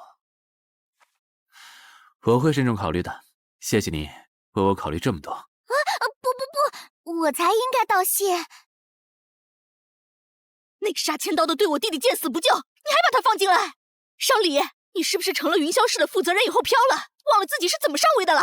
我没忘，我请他进协会不是为了护着他，他通关的地下城很特殊，过不了几天他就会被财团或大工会拉拢，好多事就不好办了。要是有潜力的成了官方冒险者，等他们跨过15级大关以后，到时候他们面临未知的危险，你是知道的。不行，那样太久了。他虽然有潜力，但不一定能突破15级变成传说。我要他下周就死。好吧，我知道了，那只能借刀杀人了。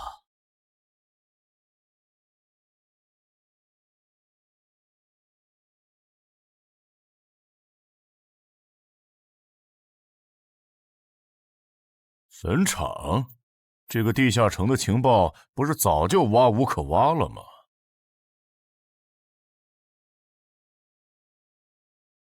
这样就可以了。你确定？5级地下城的首通奖励对普通人来说不算什么，但对6到10级的通缉犯来说那就不一样了。要是澄海的情报到了黑市，不出3天，闽粤2省的通缉犯都会跑到云霄市，这样就能给你弟弟报仇了。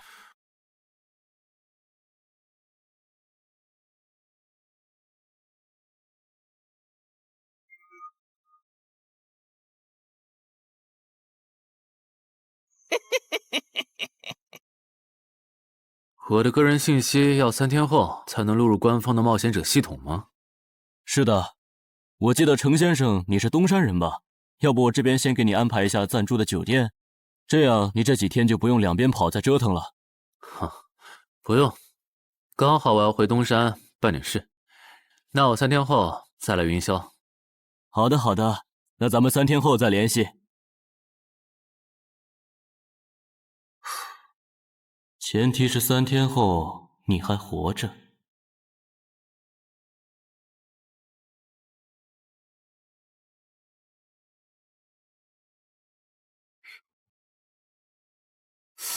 几天没见，怎么感觉这个地下城入口变得更大了？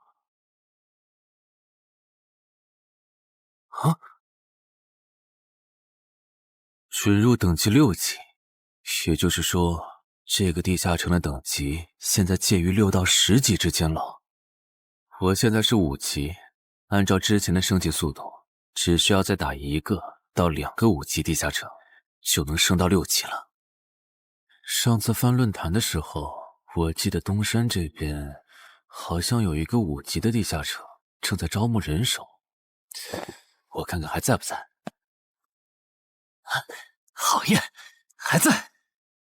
哼，你好，请问你们的招募条件是？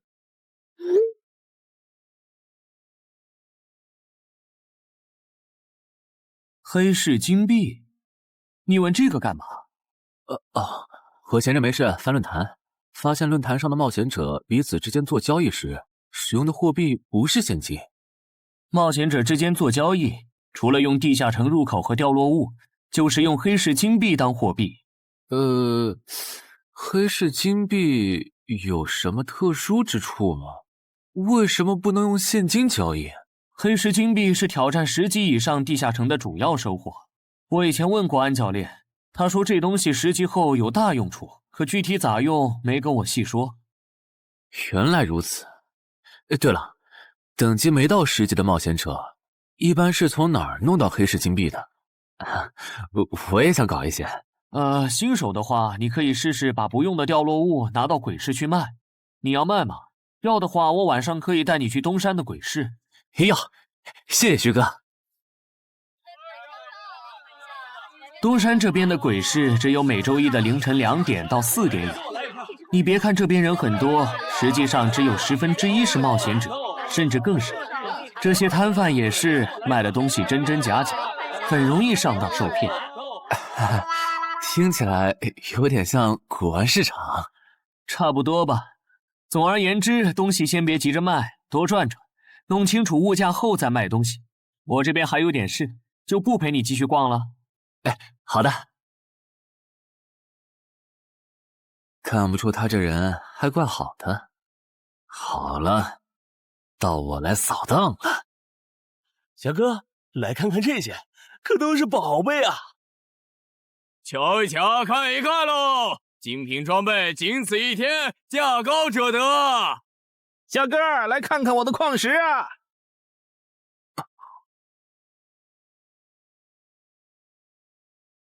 看他求过的内容，这个人想要攻略的地下城，该不会是女妖之僧吧？这位小哥，你有我要的东西吗？如果是对付女妖的话，口琴和长剑应该可以。哈，有啊，你打算以什么价格收？我得先看看货，货好，价格都好说。要看货，你得等我半个小时，我回家拿去。那你得快点，如果在这期间有别人卖我要的东西了，我可就不收了。哼，知道了，都在这里了。这个口琴确实可以吸引女妖，我可以给你6枚黑市金币。Nice。至于这把剑，这剑携带圣化属性，对邪恶生物伤害加2点，能够有效攻击女妖。哦，有点意思。爷呀，你这把剑我可以给你8枚黑市金币，咱们加个微信吧。之后我这边如果再有需要，交易起来也方便。好啊，加好了。慢走啊，赚大发了。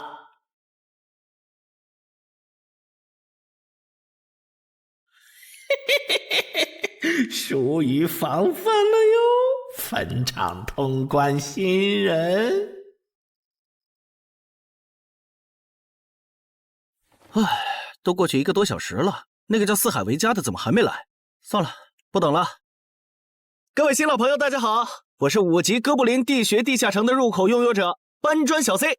我左手边这位是协会冒险者林女士。是。本次攻略已在官方备案，大家可以不用担心秃鹫的问题。这边的3位大叔和我组队过3次，是实力和人品都很过硬的老手。这小子怎么每次都这么磨叽？然后是本次行动的金主，目前还是普通人的王老板。大家好，鄙人姓王，是东山地产的经营者。最后是新朋友爱写作的东山市民，和今天也很闲鱼呢。他们都是3级以上，可以胜任后援工作。大家好。怎么这些人都喜欢在公园集合呀？上次的师傅秃鹫事件后，我都快对公园有心理阴影。大家都互相认识了，接下来请随我前往哥布林地穴的入口所在地吧。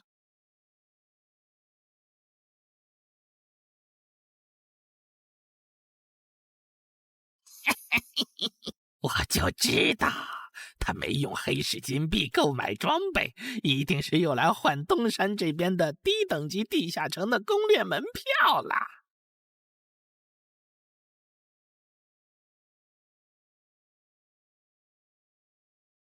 哎呀，那个还要走多久啊？啊，快了，入口就在前面。小森，这入口你是怎么发现的？这也太偏了。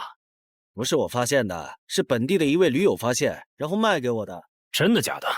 这年头还有发现地下城入口以后自己不攻略，反而拿去换钱的傻子？因为哥布林地穴对新手来说太难了，当时发现这个入口的驴友不止1个，但最后完成脱离任务活下来的就只剩下1个人了。人家已经是冒险者了，这地下城在开放期又攻不下来，还不如卖了，换点能用的东西，剩下的钱分给死去同伴的家属。这选择挺合理的呀，不是吗？合理是合理，但我觉得事情应该没那么简单。喂，你这人真是的，咱们都合作好几次了，你还怀疑我？到了，形状、颜色、大小完全一致。没错，这个就是5级的地下城，风险评估过了，可以进。好耶！这一下你放心了吧？哦，喂，我再跟你们说一遍啊，进了地下城，里面的哥布林归我们管，你们就负责保护王先生，都没意见吧？我这200斤肉就交给2位了。脱离任务呢？通关任务大家都一样，但如果我的脱离任务是狩猎哥布林，那我们会优先满足你的脱离任务，然后再考虑通关。这么容易就能拿到通关奖励，那我更没意见了。我也是。你们脱离任务是什么？杀死2只哥布林。哦，我的也是。看来咱们的任务类型都一样，只是数量上有差异。王老板，你放心，脱离任务是按冒险者等级来的。2到3级冒险者得进入地穴，4到5级冒险者要干掉一些哥布林。你是新手，只要找到哥布林地穴就行，很简单的。原来如此，怪不得我和他的任务不一样。哎，大家听我说，考虑到东山市民和咸鱼小姐的工作是保护王老板，所以等下遇到哥布林，优先让给他们完成脱离任务，没问题吧？没问题。那好，咱们出发。只用交手就行吗？感觉也不难呐。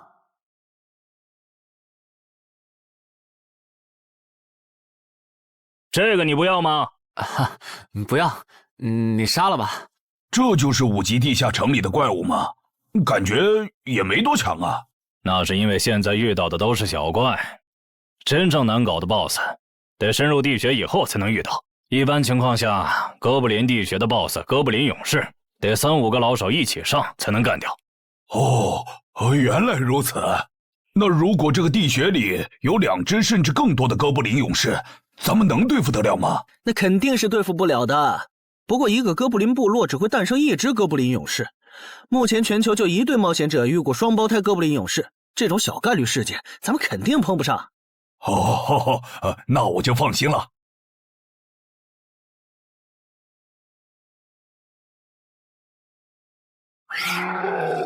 速战速决，别让他们逃回去报信。明白。麻烦了。啊？你指哪方面？从我们踏入地穴到现在，已经遭遇了4波哥布林。江无心，这地下城的小怪数量多得不正常，我们可能中大奖了。搞不明白你们这些富人究竟在想什么。你都这么有钱了，为什么还要成为冒险者？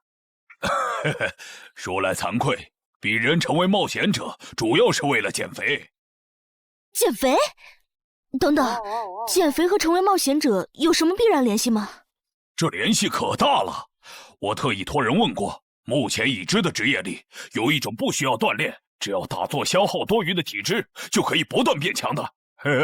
你不觉得这种职业很适合我这种有钱，但是又下不了苦功去锻炼的人吗？花这么多钱竟然只是为了减肥，你们有钱人的世界真难懂。你们在聊什么？嘿嘿，能让我也加入吗？哎呦，连锁子甲都准备了吗？程先生真专业。你之前进地下城的时候也穿的这一套？对啊，如果没有这套防具，我早就死在地下城里了。相反，我倒是很不理解，你们为什么不穿防具？搞定。换班了，下一波哥布林你们处理。行，接下来我们负责打头阵。评分机制，你不知道吗？在地下城内借助的外力越小，完成任务后得到的结算评级就越高。原来还有这种设定吗？我说你的脱离任务咋比我简单？原来是靠全副武装过了地下城。我看你到现在也没有几个有用称号，说白了，你就基础属性等级高些，跟新人比也强不到哪儿去。其实难搞。虽然知道野队不靠谱，但是没想到会这么不靠谱。8人组里竟然有2个新手要保护。你们3个等会儿再聊。拦路的哥布林小队已经清理掉了，可以继续前进了。好的。怎么有3个岔路？正常的5级地穴不是最多只有2个吗？看来我之前的担忧没错，咱们遇到了 bug。这是还不能透露给大众的地下城情报。平均每50个低等级地下城就会有一次实际挑战难度比当前等级高，甚至高很多的特殊情况，也就是 bug。bug 主要分3种情况，第一种是小怪数量的提升，第2种是 BOSS 数量的提升，第3种是 BOSS 强度的提升。比如我们现在遇到的按照他这个说法，就很接近第一种。我之前经历的地下城好像多多少少都有点问题。请问，出现 bug 的地下城结算奖励会比平时多吗？这个要看地下城的实际攻略难度提升了多少。听说运气好能出14、15级冒险者都眼馋的宝贝。所以我们如果继续深入，可能会遭遇更多的哥布林。是的。听起来有点危险呢。要不这次就算了，咱们回去吧。反正我也成为冒险者了。不能回。这个地穴的哥布林数量虽然变多了，但 BOSS 的强度没变化呀。我们只要把 BOSS 解决了不就行了？只要速战速决，在大多数哥布林发现我们之前，找到并杀死这个地下城的 BOSS， 其实和正常通关没多大区别。BOSS 的强度没变化，只是你的猜测。要是 BOSS 强度大幅提高，无法快速击杀，等他的援兵一来，咱恐怕就得被困死在这地下城了。所以就要放弃啊？这点风险都不肯担，那还不如尽早转职当后勤算了。这是一点风险？情报不足就去挑战等级比自己高的地下城，简直就是找死！那个，要不这样好了，咱们举手表决，想要继续的留下，想退出的就原路返回。这主意行啊，2不耽误。来去自如，这你满意了吧？现在开始举手表决，要留下的举手。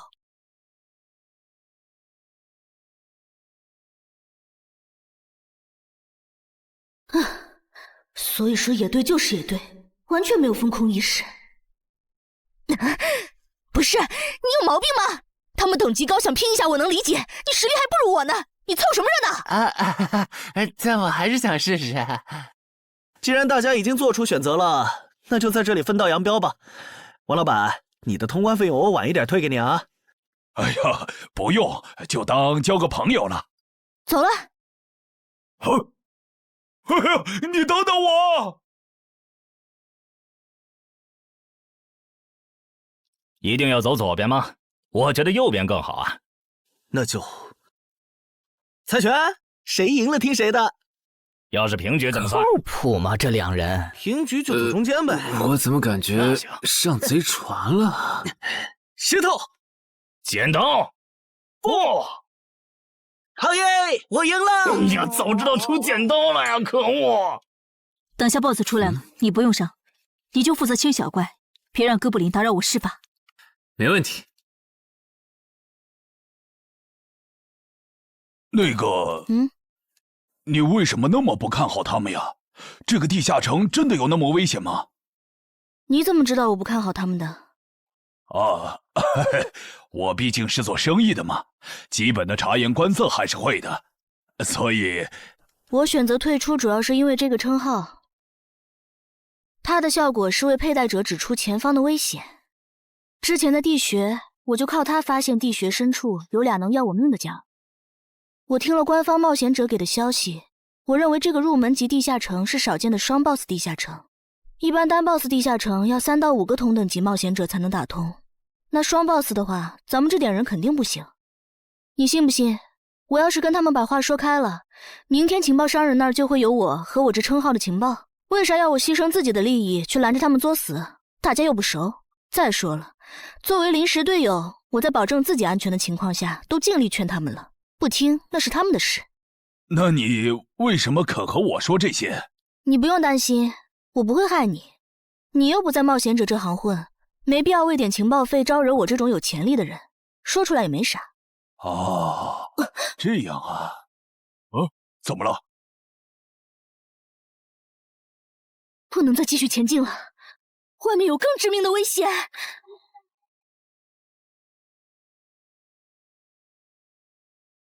2级速能法术，烈焰放！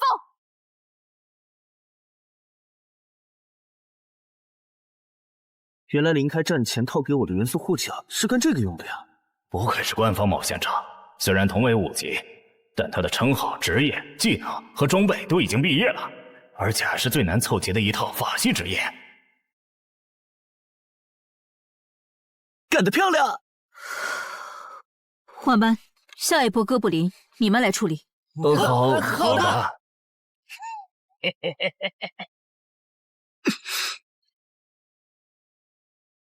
啊？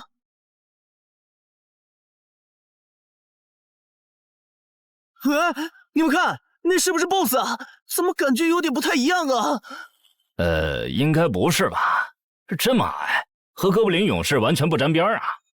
等等，这是，大家小心，这确实是 BOSS， 只不过不是哥布林勇士，是哥布林萨满。给我冲！大家速战速决，在哥布林勇士出现以前结束战斗，不然我们就危险了。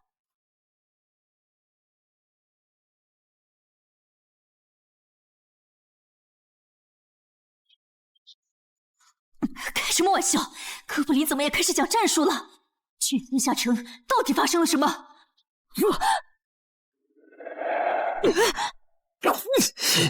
快走，我来会会这家伙。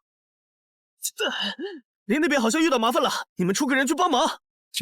你在开玩笑吗？这么多哥布林，我们哪抽得出人手？快去帮他们呀！这边我一个人能行。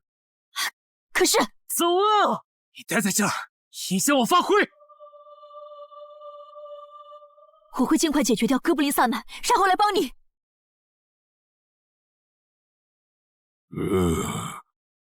可不，现在没人能打扰我们了。来，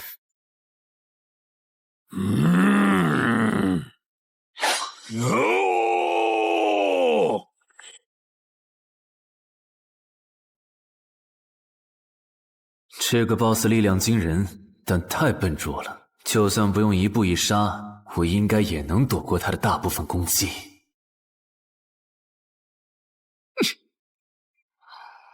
融化了吗？哼，太简单了。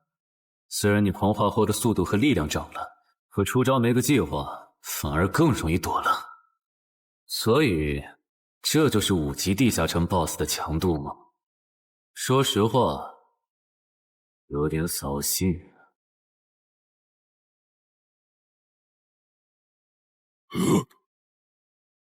你这种程度，连当我的开胃前菜都不配。可不！可不！连死战到底的勇气都没有吗？这样看，我以后不用对5级地下城抱有期待了。这个地区到底还有多少哥布林啊？再这样下去，我可顶不住了！林，再用一次那个火焰魔法！你以为我不想吗？那个哥布林萨满一直在用低级法术干扰我施法。啊！等一下，通关任务怎么完成了？哎，我的也是。石东升是谜，解决掉了哥布林勇士。大家再撑一下，他等下应该会来支援我们。我看不见得，他既然已经完成了通关任务，就没有理由再回来冒险。那咱们也撤吧，反正通关任务已经完成了。不行，如果我们不能一鼓作气杀死哥布林萨满，那撤退的路上我们会被他们耗到死的。您说的对，现在还不能撤，大家顶住！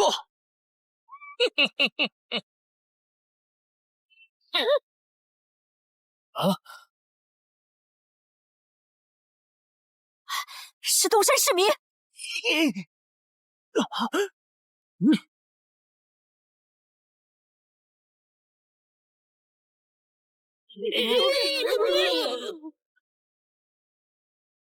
你从哪儿找来的大佬啊？双 BOSS 地下城就被他一个人打穿了？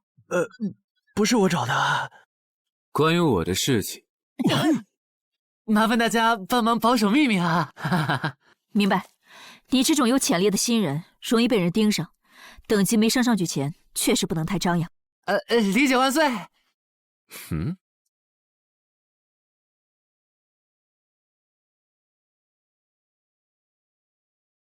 不能出去，外面有更致命的危险。啊，更致命的危险？就是有一个危险程度远比双 BOSS 大的冒险者守在外面，我们出去就会被杀。那怎么办？回去找其他人，说服他们一起抱团冲出去。啊！你们竟然把2个 BOSS 都杀了！这俩可都是他一个人干掉的，我们都没出多少力。怎么是他？我之前明明用称号确认过，他威胁不到我。等等，你怎么知道这个地下城有2个 BOSS 的？难道你刚刚一直躲在我们身后偷看？那倒没有，在你们遇到 BOSS 以前，我们就已经走到出口了。之所以知道这个地下城里有2个 BOSS， 是因为我的这个称号，他能帮我找出前面对我有威胁的存在。我就是靠他才知道这地下城有俩 BOSS 的。不是吧？你有这么好用的称号，你之前不提醒我们？我是没有直接提醒，但我有劝过你们不要继续深入地穴吧。那你为什么又折返回来？因为出口那边有一个比双 BOSS 更强、敌意更浓的高等级冒险者在堵门。啊！外面有高等级冒险者在堵门，你确定？确定。先是地下城难度超标，再是高等级冒险者堵门，可疑的地方太多了。说，是不是你搞的鬼？不是我，不信咱们签单向契约确认。等等，堵门的高等级冒险者不会是那个爽约没来的四海为家吧？那个，我想问一下，你的称号可以预知危险，那如果我对你流露出杀意，你能判断我和堵门的人谁更强吗？能。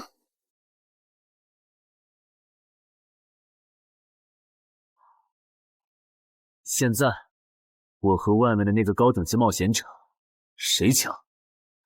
外面的要强一些。明白了。那摆在我们面前的，就只有一条路了。大家先去结算各自的脱离和通关任务，等提升完，咱们就去和出口的堵门者拼命。也只能这样了。早知道买这个地下城会出这么多事，我当时就不该手贱。事已至此，后悔也没用了。再说，咱们这么多人，未必打不过。这都多久了，怎么还没人出来？那个通关坟场的小子不会死里边了吧？你有没有兴趣？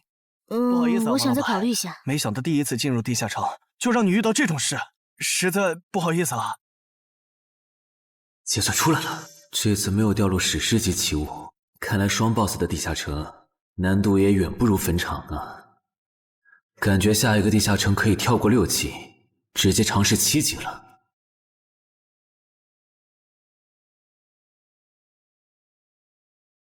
不算置死地而后生的话，能在一会的战斗中派上用场的，应该就只有扮猪吃老虎、奇迹生还者与传奇过招、自适应、暗行艺术和守护者。与传奇过招这技能比置死地而后生差点，能让我状态拉满，但要扣4力量、4敏捷、2感知。至于暗行艺术，应该适合扮猪吃老虎搭配，靠扮猪吃老虎走到目标的视野盲区，然后换暗行艺术逐渐接近目标，最后再切到置死地而后生，从而打出完美的偷袭。至于守护者，最合理的应该是依靠与传奇过招的感知加2，提前确定目标的下一步动静。要是目标跑去攻击别人，就切换称号守护者去阻拦他。围绕这2个称号展开的战术，感觉都还可以，但如果硬要选一个，还真不太好选。先瞅瞅新得的职业技能和奇物有啥效果，再决定下一步吧。这个向死而生不错呀，就凭它能够提升步伐和身体柔韧性这点，搭配一步一杀的技能效果，我以后就可以在闪躲的同时攻击敌方要害。好技能啊！还有这个假死技能，考虑到在现实世界冒险者死后是不会产生掉落的，我完全可以利用这个技能装死，然后找机会偷袭反杀，兵不厌诈。只要那个堵门的不是脑子有毛病，非得跟尸体较劲，我就能狠狠地阴他一把。当然，这是万不得已的选择。要是可以的话，我肯定想光明正大的赢。哇，这次掉落的东西都很棒啊！骨笛、萨满旗帜和传承之书，以后去地下城就能有个哥布林跟班了。而且这个哥布林的秘药搭配上骨笛，运气好的话，能拉来一只哥布林勇士当打手。保险起见，我就不继续囤升级券了，先把战斗力拉到最高再说。我目前持有的奇物中，等级最高的就是这家伙了。把奇物升级券用在他身上，肯定是最优解。就这样，对传奇亡灵库罗德的头盔使用奇物升级券。只能升到史诗级。那算了，先用装备熔炼炉把这几个用不上的给熔炼了，看能出什么好东西，再决定奇物升级券用在哪儿。不是装备型的奇物不能熔炼，那我手里没用的装备，估计也熔不出啥好东西。没办法了，用奇物升级券提升被污染的名剑吧。使用奇物升级券。好酷的剑！头盔和武器确定了，那装备祈愿券就用在防具上吧，正好替换掉我买的锁子甲。厉害！这套铠甲穿起来比我之前用的锁子甲还轻便。东山市民，你那边完事了吗？差不多吧，你们整理完了吗？完事了，再给你们上一轮 buff，就可以出发了。你的装备好酷啊！这些都是你在这个地下那再等我一下，我招个怪物随从。啊！喂，别无视我呀！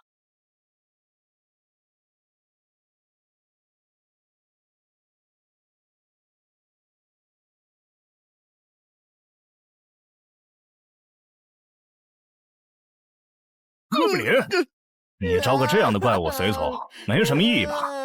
这小东西连半个战力都算不上，不帮倒忙就不错了。别急，我还没完事。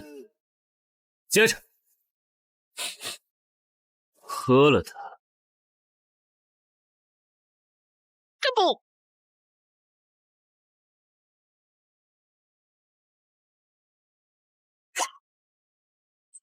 妈呀！你在这喝啥了？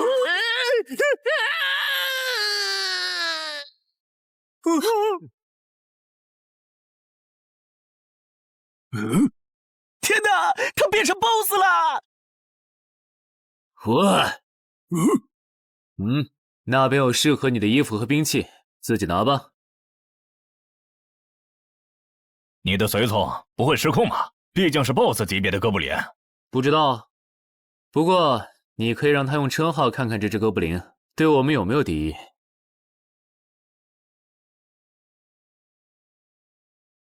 看了，他对我们没有恶意。那就好。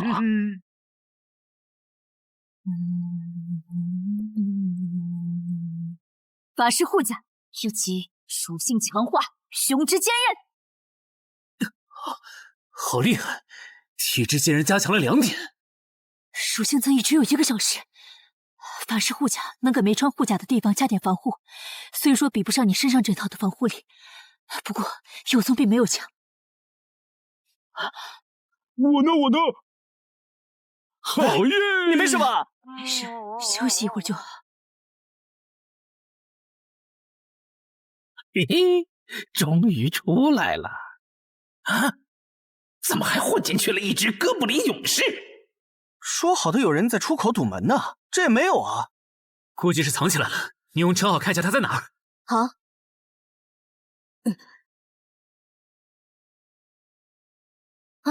找到了，他躲在1点钟方向最粗的那棵树后面。大家小心，他在入口前面放了很多捕兽夹，注意别踩到了。捕兽夹？哪里有捕兽夹？有探查类的称号吗？真是够讨厌的。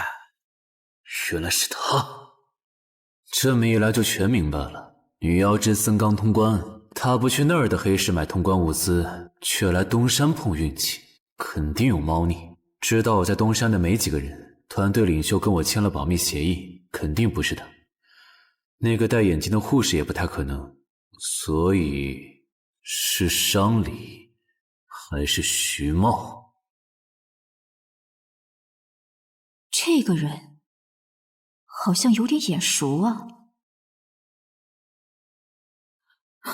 等等，你是高成勇啊？对方很有名吗？何止有名，他可是明广一带最臭名昭著的通缉犯。别看他只有7级，死在他手上的冒险者，光是已确认的就有上百号人了。他不光是想抢别人的通关调度，还想刷出针对人类的称号，说不定现在已经刷出过量杀戮人类这个称号了。看来你很了解我吧？是协会的官方冒险者吗？果然，他已经刷出了那个称号。这样吧，我们做个交易，那小子留下，你带其他人走。这条件可以啊，要不咱们……别信他！协会的档案里，高成勇有放过目标然后再猎杀的记录。要是你们真的信了他的瞎话，等他干掉陈海，再用追踪手段把你们一个个找出来，你们连还手的机会都没有。没错，虽然他嘴上说放过我们，但对我们的恶意一直没有降低。他在说谎。切，连恶意也能侦测吗？这样好了，既然他的目标是我，那就由我和哥布林勇士主攻，你们看时机牵制。大家都是一根绳上的蚂蚱，这种时候就别心存侥幸了。当然，如果你们中有人实在怕死，那就赶紧滚，别拖我后腿。我们会做好辅助工作的。看不出来你人还挺好的，要是我绝对逼着他们一起上。打你，我们俩足够了。哼，我就知道你们这些走大运拿了 S 级评价的新人，就会自命清高，觉得别人都是你们成长的垫脚石。但现实可不是这样的哟。新人在1到5级时很难搞到成体系的称号、职业、技能和装备。你的武器和铠甲这么豪华，我猜大多是装备吧。不巧哦，我的技能偏克你这类新人。可是出迟缓术。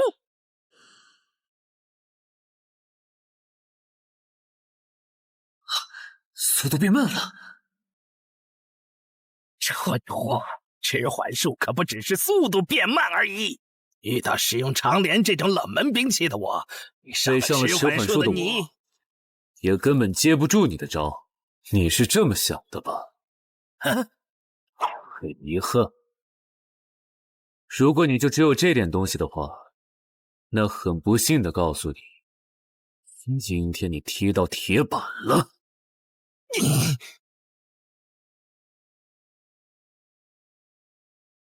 开什么玩笑！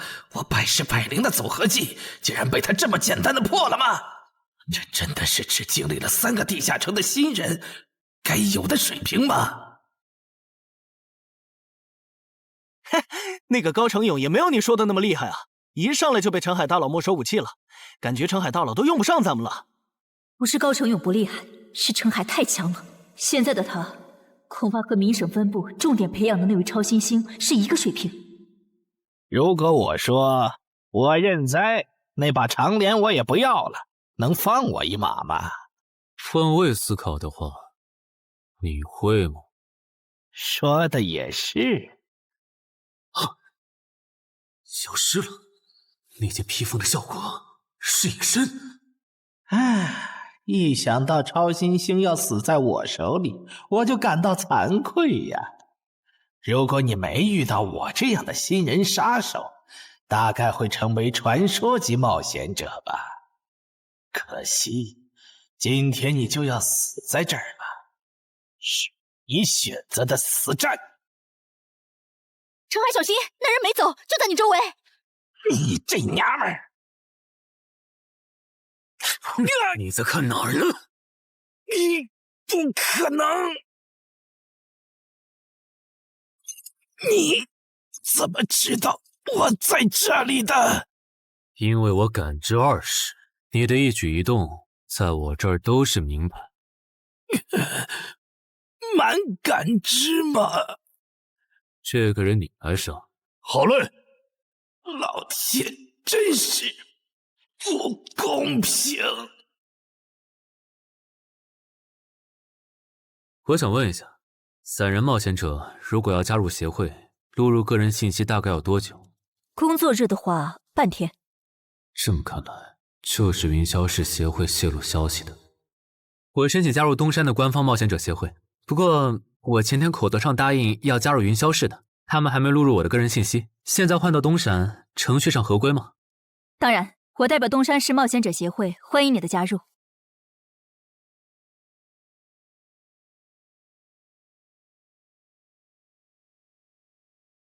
喂，我考虑了一下，还是决定不成为云霄市的官方冒险者了。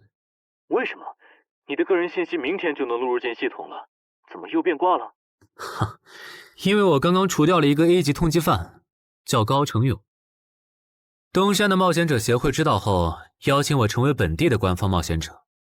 这样嘛，也挺好，成为家乡的官方冒险者，做事会更方便一些。对，我也是这样想的。那我挂了。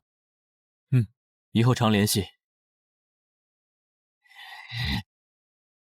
废物，都是废物！你那边说完了？说完了。哎，你怎么还没走？因为林姐也邀请我加入东山的冒险者协会了，等下要和你一起录入个人信息。这样啊？说实在的，你也被协会邀请加入，我都有点怀疑官方冒险者头衔的含金量了。我不就是在地下城的时候嘴了你几句吗？至于这么阴阳怪气吗？小心眼！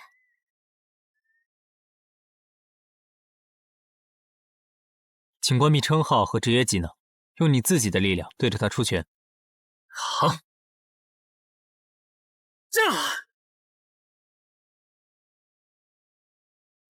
不愧是官方，测基础属性的工具比变身馆的强太多了。12点，那我呢？他们测完了吗？测完了，他的力啥玩意儿都是12。17点，只有12吗？这跟他之前的表现差太远了，我以为他至少14甚至15呢。只有12点却能杀掉9级的高成勇，主流的职业称号肯定做不到。等我激活了职业和称号，再测一次，肯定压过你。陈海先生，你的个人信息已经录入了，这是你的证件。这么快？特事特办，你可是以一己之力打穿了双 BOSS 地下城，还单枪匹马完胜高成勇。另外，6到10级官方冒险者每年得通关2次协会指定的同级地下城，不然就得从攻略组调走去情报或资源采集组，把时间花在身体塑造和实战训练上，半年通关1个地下城就行。没问题。还有就是总部时不时会有借调任务，借调时你表现出色就有奖励，奖励能换协会里的称号线索、转职证书和奇物。不过一般只有9级以上的冒险者才会被借调，你暂时不用考虑这些。有一个问题。你说。称号线索是什么？称号线索是总结好的称号获得办法，你回去用证件 UID 登内网，看看协会称号图鉴里有没有你喜欢的。要是手里有没用的奇物或图鉴里没有的称号线索，就卖给协会，换自己想要的东西。了解。对了，你打算什么时候遣散你的随从？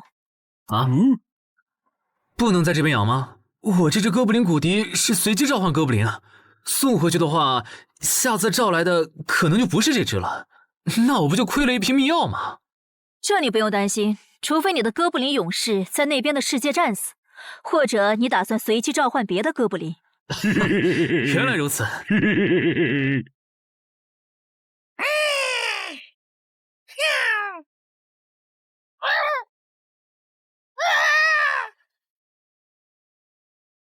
跟我来吧，我带你们去认识一下同事们。好。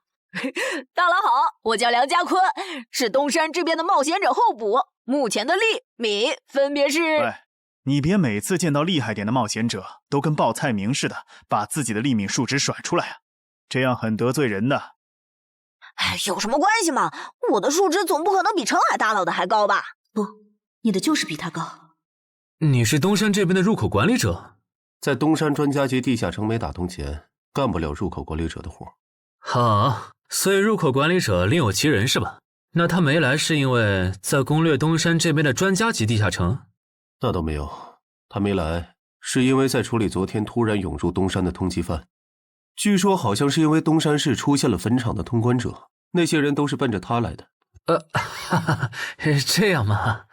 坟场那个老手坟墓啊，哟，那可是出了名的 bug 级地下城，能产出奇物升级券。啊！你们这样看我干什么？我说错话了吗？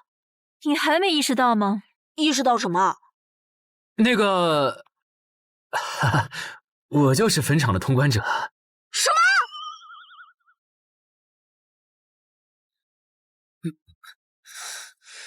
虽然已经说好这段时间把精力用在属性提升和恶补地下城知识上，但家里这个入口，我还是想有始有终，一个人单刷掉。我全力以赴的时候，大概相当于10级，完成脱离任务应该也没什么难度吧？感觉也没怎么变。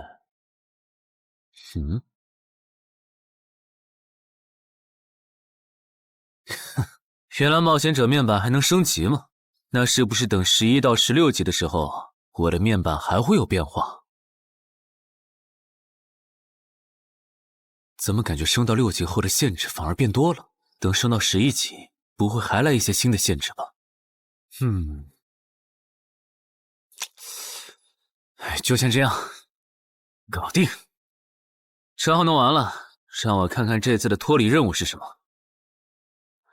脱离任务从单选变成2选1了，这对不打算通关的冒险者来说倒是个好消息。不过，豺狼人，原来这片森林除了鱼人以外，还有别的怪物吗？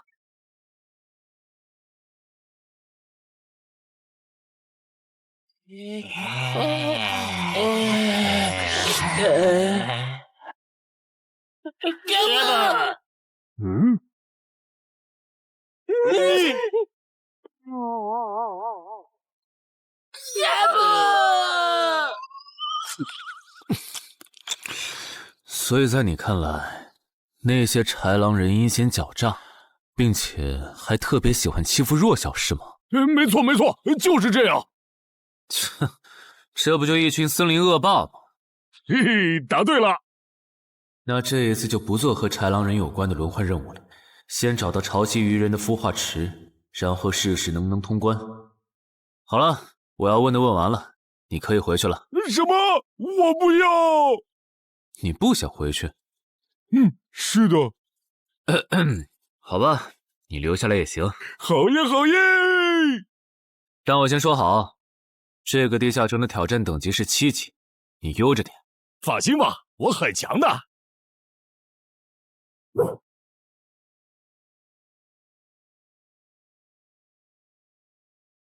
结果你还真组了个野队，让人家带你通关。嘿，还是5级的地下城，你这胆子够大的。嘿嘿，其实还好啦，虽然中间出了一些意外，但也因祸得福，认识了2位很有潜力的冒险者。你这就是幸存者偏差。那些散人如果靠谱，我儿几就不会死在地下城里。我知道，所以我是确认有官方冒险者兜底以后，才决定下去的。说起来，前几天的新闻我看了，你儿子的死好像不是意外。怎么可能是意外？我儿子下去之前，我给他准备了2件保命的奇物，可他还是死了。那2个弱鸡入口拥有者却活着，开什么玩笑？可惜那2个杀千刀的没撑到我出手，就栽在别人手上了。不然，我一定要让他们后悔来到这世上。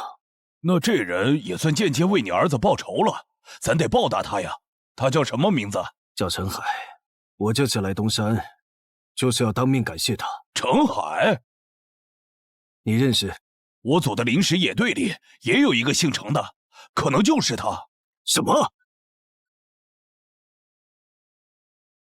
科长，都打起精神来！那些豺狼人斥候说不定就藏在附近的灌木丛里，你们这样懒散很危险的。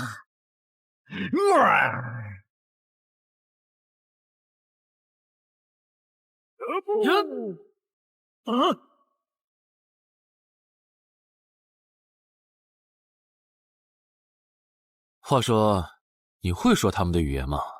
当然，需要我帮忙翻译吗？先不，我有一个能在这种场合上派上用场的奇物，如果它不好用，我再找你。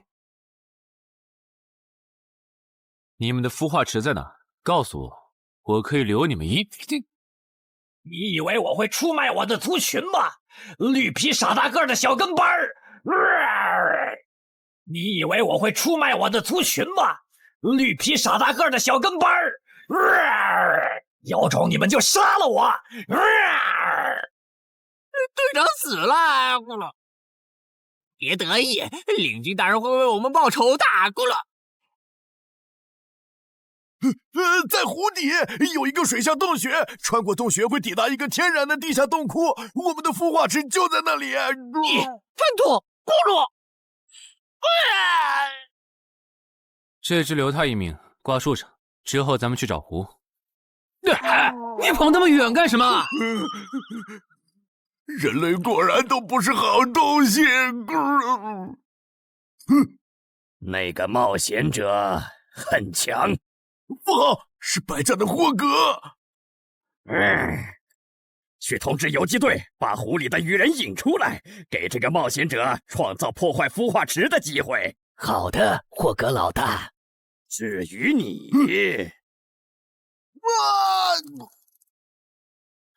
哇，这湖比之前用无人机航拍的时候感觉还大。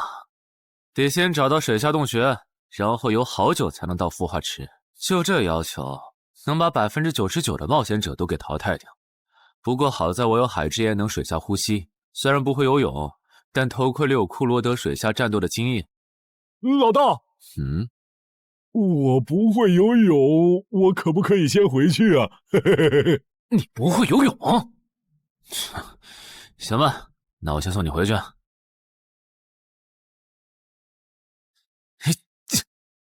呦，哎呦，好了，热身完毕，那出发了。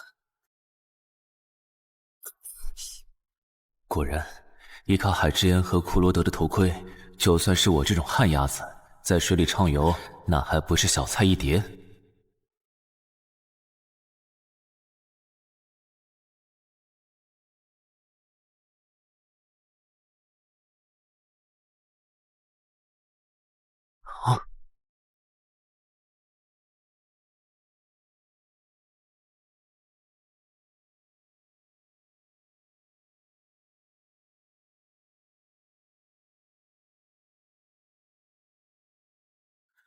常驻脱离任务完成了，看来这里就是鱼人的孵化池了。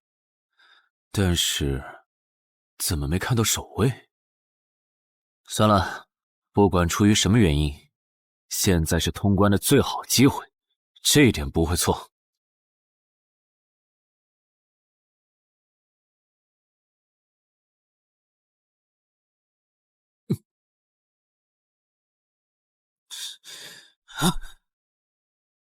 就一个咕噜，有点不够分呐，咕噜。都过去这么久了，竟然还有不知死活的笨蛋想要捣毁孵化池，咕噜。是啊，不过没想到的是，这次来的竟然不是豺狼人，而是人类啊，咕噜。原来守卫一直藏在上面吗？1对4，他们应该不会给我穿装备的时间，用至死地而后生速战速决吧。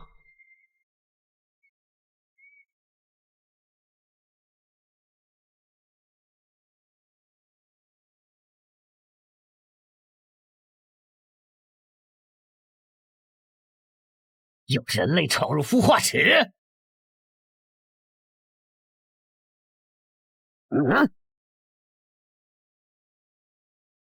霍格老大，鱼人撤了，应该是湖里的鱼人哨兵发现那个人类冒险者了。派个机灵点的去湖边盯着，如果那个人类冒险者逃出来了，就通知我。好的，霍格老大。这几只守卫的强度比哥布林勇士高不少，他们应该就是这个地下城的 BOSS 吧？啊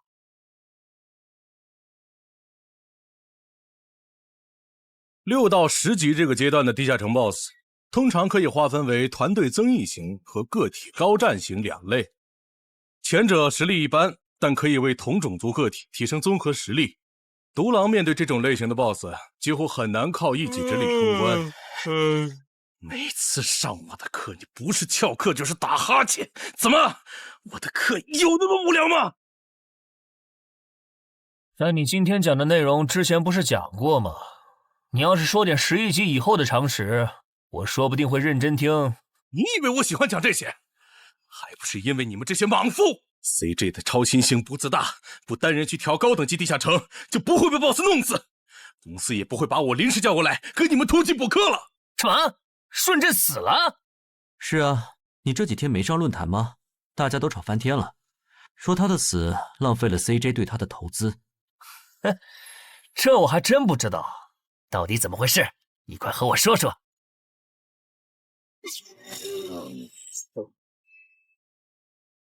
小心，这个人类是极其罕见的高感知个体，偷袭对他没用，大家一起上，咱们耗死他！那个鱼人 BOSS 什么情况？都被我杀了这么多精英鱼人了，他怎么还在旁边观望？难道这些实力比哥布林勇士还强的鱼人，在他眼里都是小喽啰吗？这个人类的实力和霍格好像差不多，好在他是一个人来的，可以用数量耗死他。这种的杀戮速度，等精英怪把他体力耗得差不多，剩下的精英种恐怕也没多少了。到那时，霍格如果察觉到我方兵力空虚的话，恐怕……算了，还是冒一点险吧。终于感到心疼，要亲自出马了吗？奇迹生还者，等这一刻很久了。领军大人小心，这个人类冒险者和霍格一样强。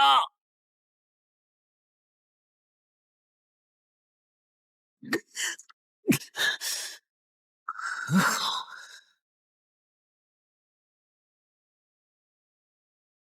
领军大人，别管我，他伤得更重，还不擅长水下作战。就算没我帮忙，你们也能轻松杀掉他。把脑袋给我带回来。是，领军大人。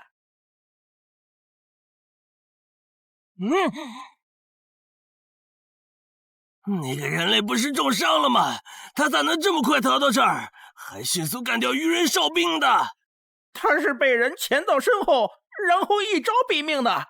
那个人类很擅长水下作战，所以领军大人的判断可能是错的。什么？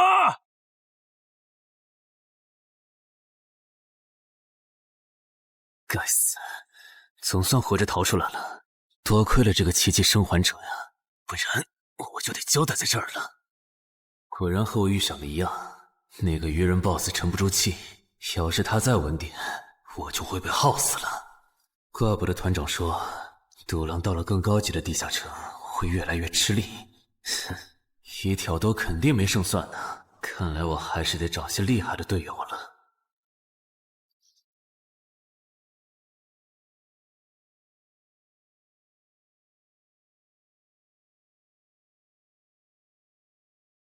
那个人类冒险者活着回来了，他现在是什么状态？我不敢靠得太近，怕被发现，但可以确定他伤得很重。嘿嘿，重伤的冒险者嘛。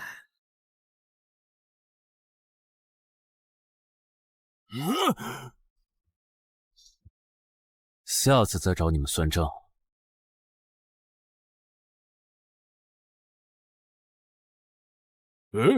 已经结束了。失败了，孵化池里的鱼人太多了，我一个人杀不完。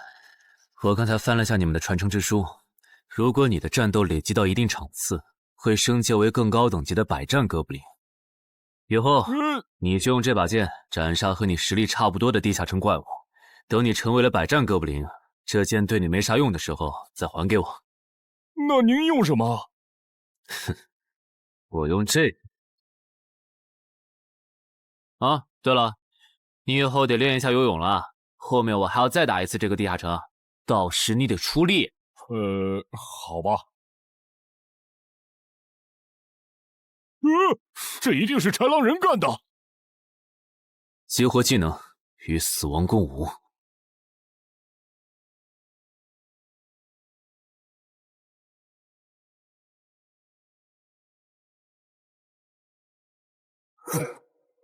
都叫破绽！好快！切！豺狼人！还好，为了以防万一，把感知拉到20，不然刚才这只豺狼人就得手了。这个人类不是受重伤了吗？可他刚才的动作根本就不是重伤之人能做出来的。他不会是在钓鱼吧？他跑了！不一定是逃跑，也可能是在示弱，引诱我们过去。那咱们还追吗？如果追过去的话，感觉很可能会进了他们的包围圈。算了，不追了。等找到足够强的队友，做了充分的准备以后，咱们再回来和他算账。好的。哎呀，没想到6到10级的地下城的难度会比5级的高那么多。下次得提前掌握好情报再去通关，不然风险确实太大了。是任务结算呢。哼，说起来，这一次我虽然没有通关，但宰了那么多鱼人，怎么说也该有个 A 吧。水产过敏怎么了？不对，你怎么知道我水产过敏的？还有啊，我是人，你给我一袋动物口粮是什么意思啊？就算他吃不完，这会难吃。什么？他加入东山的冒险者协会了？你给我站住！你当初是怎么信誓旦旦的跟我说他死定了的？连高成勇都栽在他手上了，我能怎么办？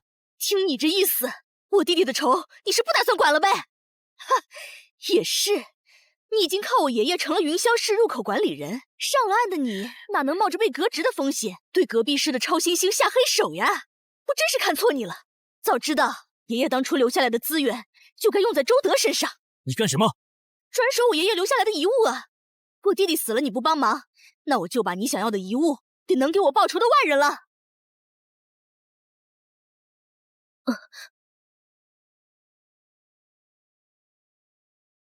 361、362、363。安然，黑市上出现了个你可能会感兴趣的悬赏。说内容。有人用传说级冒险者的遗物作为奖品，悬赏东山市某位超新星的命。徐茂又惹到谁了？不是徐茂，但这个人咱们都认识。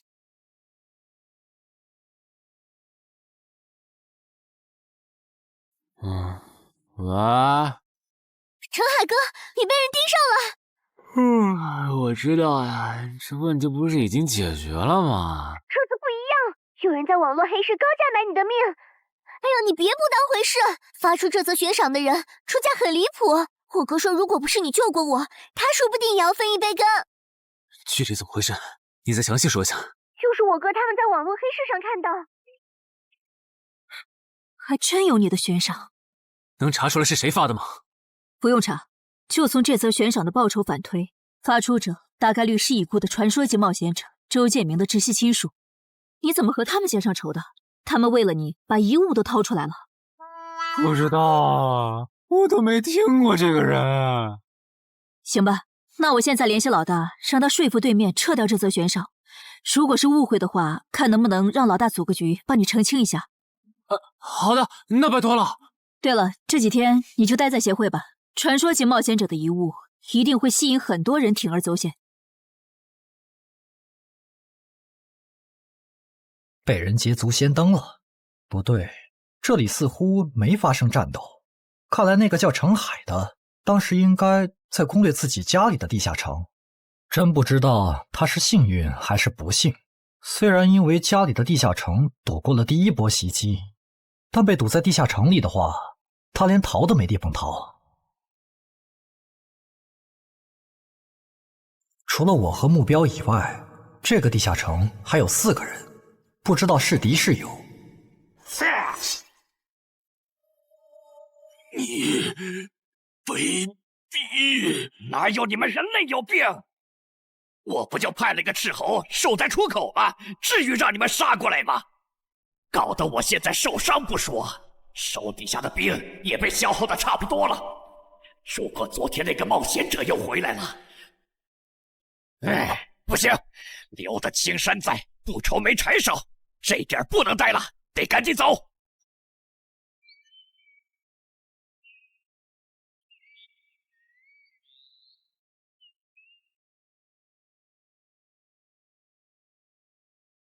3个猎人，也就是说，目标那边顶多只有1个同伴吗？哈哈，这么看的话，这个游戏变得更有意思了。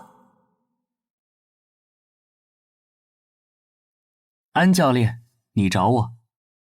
对，程海被悬赏的事你知道吧？知道。那正好，你给程海打个电话，如果他不知道自己被悬赏了，随便挑个6到10级地下城，邀请他和你一起打。剩下的不用我说，知道该怎么做吧？徐茂打过来的，肯定因为悬赏的事，不知道他是来提醒我的，还是来试探我的。哎呀，算了，还是不接了。反正家里地下城入口这次肯定是暴露了。要是之后问起来，我就说在攻略家里的地下城。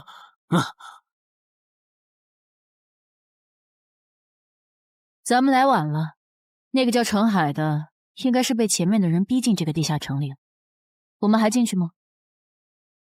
进。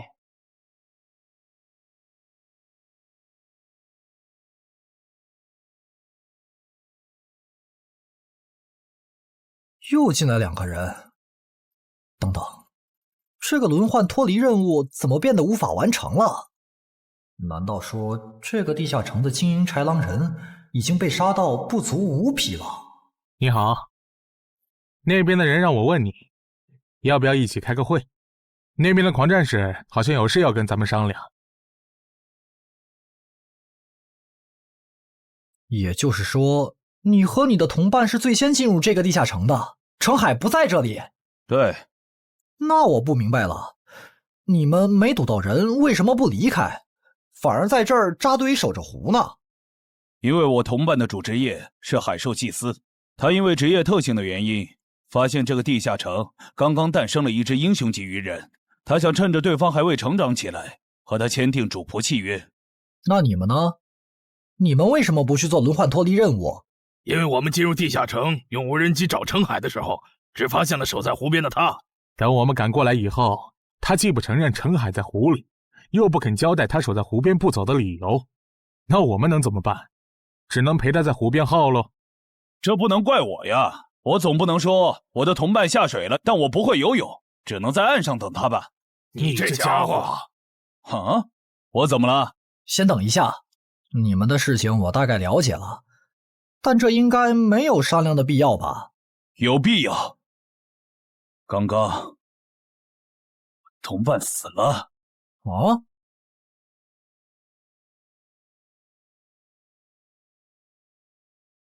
力量涌上来了。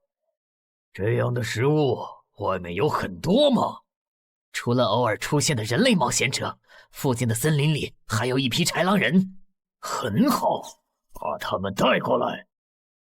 现在恐怕不行，因为昨天和今天的冒险者已经把我们的兵力削弱到无法和豺狼人抗衡了。这需要多久？50个日升和日落。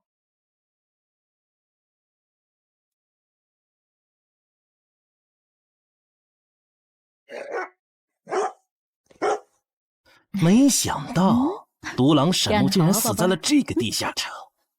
他不是一直这样忙吗？遇到克制自身的地下城，就会因为没有人帮他兜底而陨落。是这个道理，但这白痴为了断其他人的后路，单独猎杀豺狼人，结果把自己给玩死，是我没想到的。那我们之后怎么办？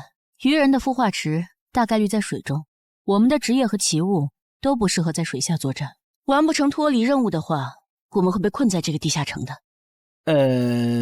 这个地下城的最大挑战者数是15，除了我们和这个白痴以外，还有12个名额。只有其中有擅长水下作战或者能帮助我们完成脱离任务的，我们就能脱离。所以回出口。我都说多少遍了，我的同伴是海兽祭司啊！这个职业的水下作战能力很强，以他的实力，不可能连逃回来都做不到。这个地下城绝对不正常。关键是现在要离开这个地下城，只能靠常驻脱离任务，这下麻烦了呀！回出口吧，还除掉那个搞崩了轮换任务的王八蛋，这个地下城还能再进7个人，说不定其他人里面就有能帮助我们完成脱离任务的。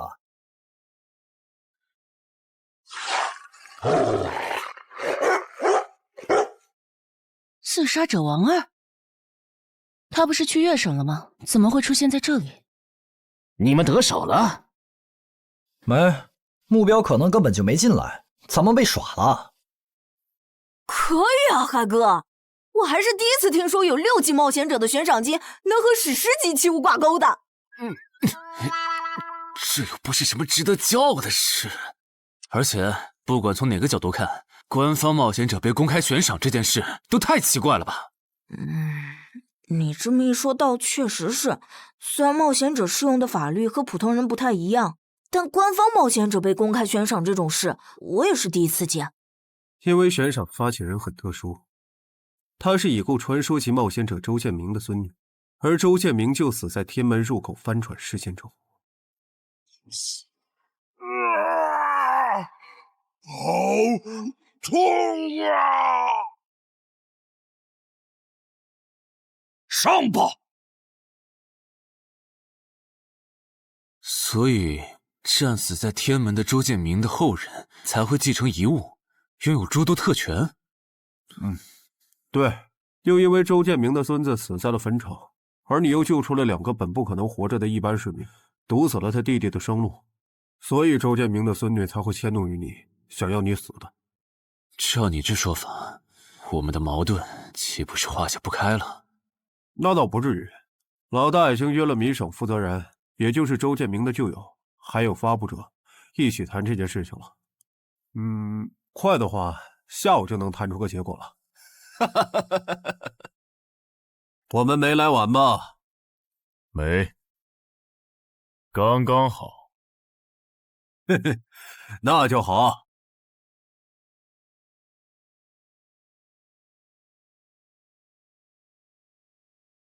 啥情况？怎么进不去？刚刚那个人还可以的，不会刚好到我就满员不让进了吧？我觉得我们现在得团结起来，一起完成任务。话说，你们找到程海了没？他根本不在里面。啥？程海不在这个地下城？脱离任务需要下水才能完成？对，本来轮换任务不用下水的，现在任务推进不了，只能等入口翻转以后再进去了。关键是这片森林里的物资可能不够我们撑到入口翻转的那一天。那怎么办？有人的物品栏里带了足量的食物和水吗？我可以高价收。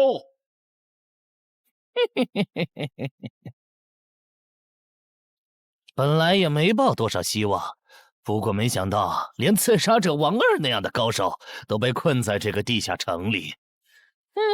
这样看，少了这些竞争对手，等我完成脱离任务出去以后，说不定真的可以燃制周建明的史诗级遗物了。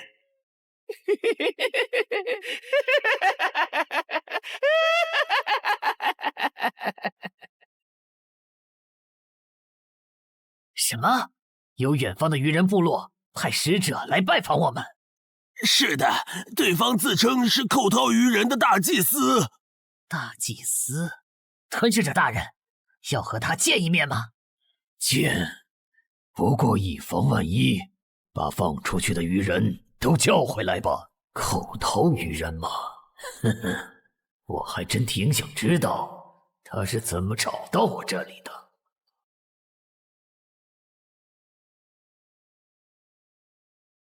领军大人答应见你了，跟我来吧。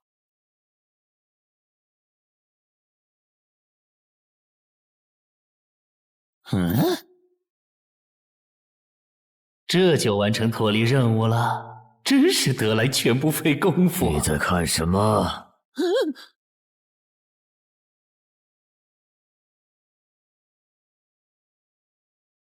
英雄级单位，7级地下城怎么会有英雄级单位？你在发什么呆？吞噬者大人问你话呢。别慌，他们看不到我的任务面板，只要找个理由搪塞过去。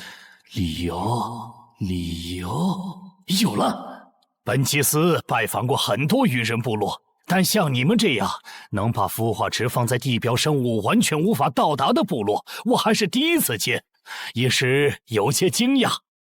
这样啊，那不怪你，毕竟不是哪一只鱼人都能找到这样的风水宝地。嘿嘿，不对，他有问题。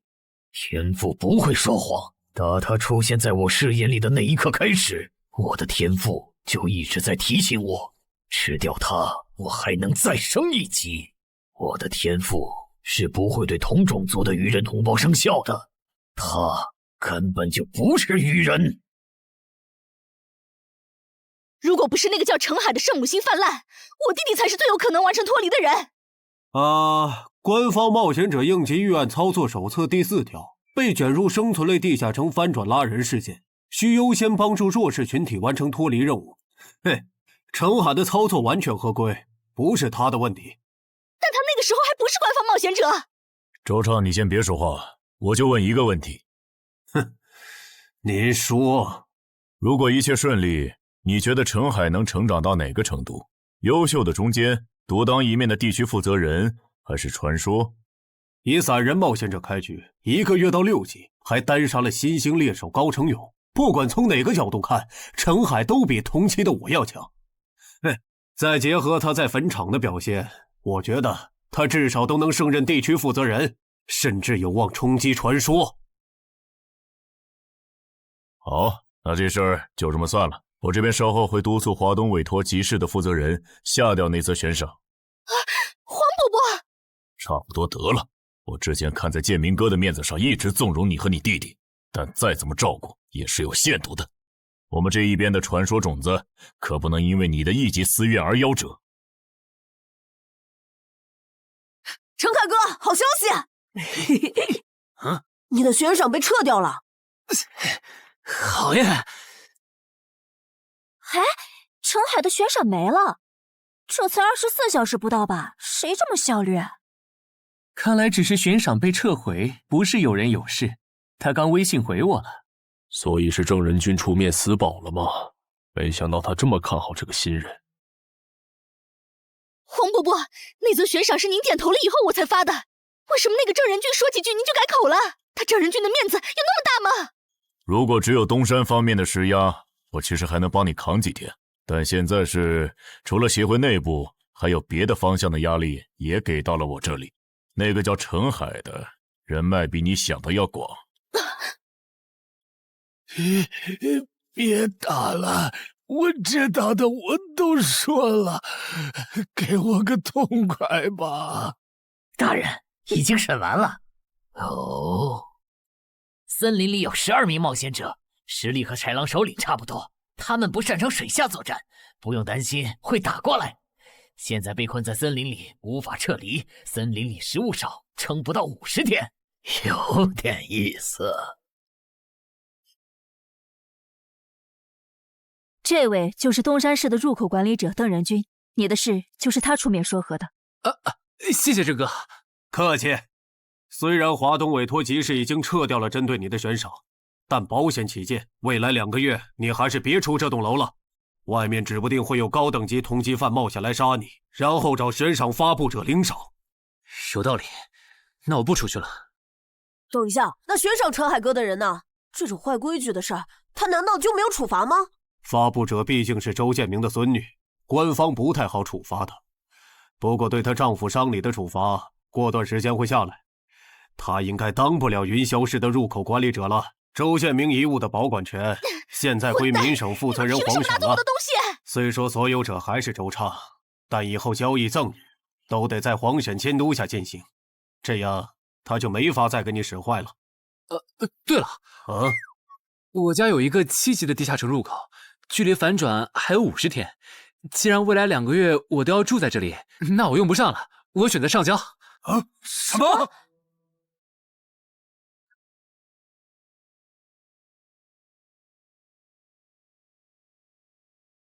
确实是6级到10级地下城，而且挑战人数已达上限，现在进不去了。哼，有意思。让后勤部过来安装几个微型摄像头，之后如果有人从这个地下城脱离，你就通知我。那陈海呢？按规章制度来。你隐瞒了地下城入口，违反官方冒险者的规定。不过念在你中途才进协会，又没培训过，就从轻发落。等你到9级时，多接一次协会例行任务就行。对于这个处罚标准，你能接受吗？能。还有就是，从明天开始，你要和常经川、梁家宽一起上地下城相关的常识课，早上8点，别迟到了。好。什么？他们还对你做了内部处罚？真过分！明明没有造成影响，而且陈海哥，你跟他们报备的时间也不算晚啊，为什么要处罚你？因为相关条例就是这样，而且他们的处罚程度也很轻，所以也还好吧。相比起来，我更担心那些进地下城的赏金猎人。我家地下城有点邪门，他们要是掉以轻心，很可能被坑死在里面。陈海哥，你人太好了，明明是他们要害你，你却还在为他们考虑。你搞错了，我只是怕他们被困在地下城，到时候导致入口翻转，连累到我。说起来，你刚才说除了东山冒险者协会和你哥哥所在的散人联合以外，还有其他人也在帮我施压。我哥哥说明省的富豪曹火旺对悬赏你的事特不满，他认为传说级冒险者后代比老弱妇孺更受保护的话，以后冒险者肯定会变成特权阶层。听说这事还惊动了华东地区的负责人，所以关于你的悬赏才会这么快被撤下来。好，那替我跟你哥哥道声谢，等风头过了，我做东，咱们一起吃个饭吧。曹火旺吗？一起吃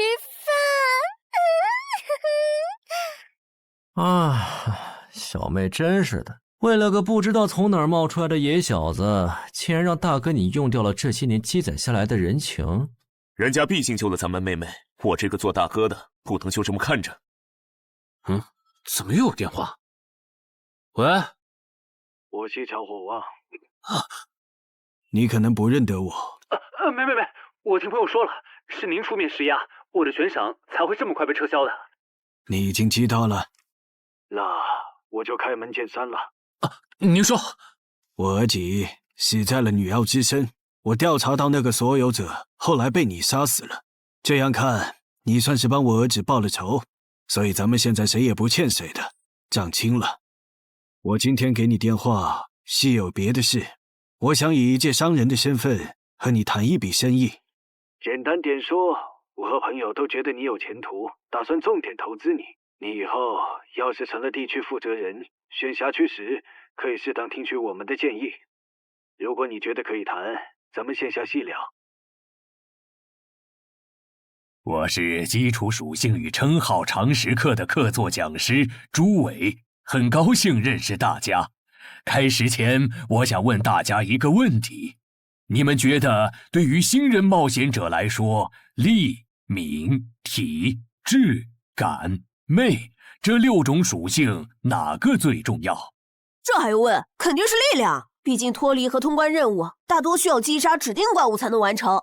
现在都知道，进地下城得备好防具和开刃武器，有兵器帮忙，哪怕身体弱得像软脚虾，也能击杀低等级怪物。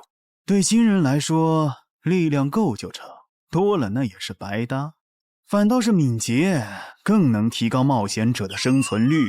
这位学员说对了，在协会统计的数据中，刨除掉称号、职业和装备，对低等级冒险者的存活率和内战胜率影响最大的属性就是敏捷。敏捷影响冒险者在地下城内的存活率，这点好理解。但冒险者之间的内战为什么也是敏捷占主导？很简单，低等级冒险者的称号、职业和装备都不成套，没法弄出有效的攻防体系，所以他们内战时谁先动手谁赢面大。这时候敏捷就很关键了。原来如此，怪不得我遇到的秃鹫和通缉犯不是速度很快，就是打法非常克制、速度快的冒险者。原来点在这里。极限加敏捷的冒险者到6到10级就不好使了。一是这阶段冒险者能靠地下城掉落完美攻防，二是地下城等级一高，怪物种类和数量猛涨，光靠敏捷自己单干没法应对任务和怪物都变强的新情况。那6到10级这个阶段，哪种属性收益最大？6级之后，除了必定作为攻略组核心的超新星以外，其他冒险者都得按团队需求调整自己。这时候别管啥属性收益高，得看团队要你咋发展。原来如此。但不同属性之间多少会有一个模糊的价值差吧？比如同样是1点属性，加在感知和加在力量上，谁更划算？这个确实有，目前公认的排序是魅力大于感知，大于智力，大于体质，大于敏捷，大于力量。魅力最高，为什么？我也不知道，不过这个排序是传说们公认的。作为金字塔最顶层的冒险者，他们的判断必定有其缘由。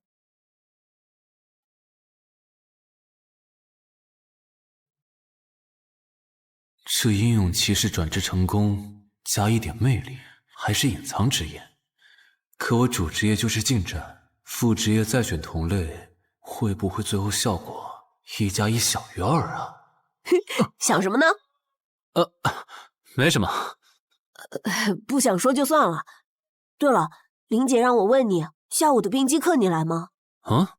这次好像有越省来的武术大师指导我们。停！第7局，长经穿胜。枪的优势这么大吗？算上达人绷带的效果，我等于是被14-0了。关键他的速度没我快，体力也没我好啊。你已经连输7把了，还打吗？打，我还没累呢。你呢？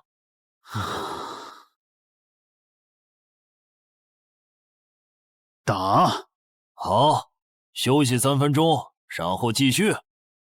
怎么感觉不用称号和职业技能的陈海哥表现还不如我啊？你说的没错，他做了个基础身体塑造就去女妖之3了，靠着地下城和坟场暴走事件成了华东新星。要是光论基本功，他确实比不上你。啊，这样吗？哼哼，不过作为冰姬的门外汉，他的表现已经足够出色了。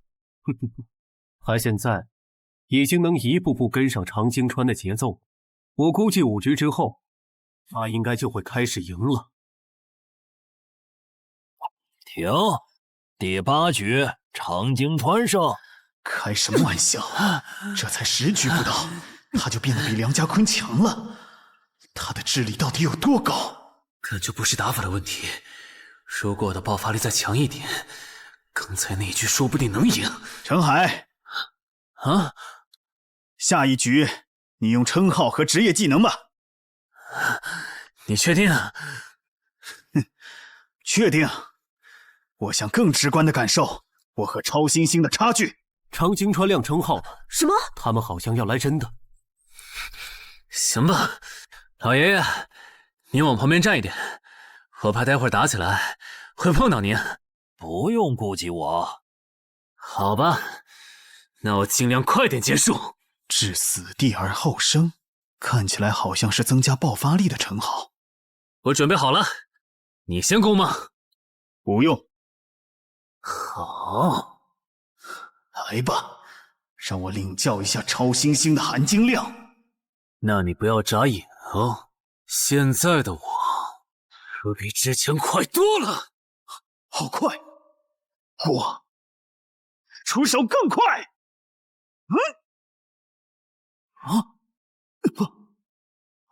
不可能，好快！你输了。今天就到这里吧。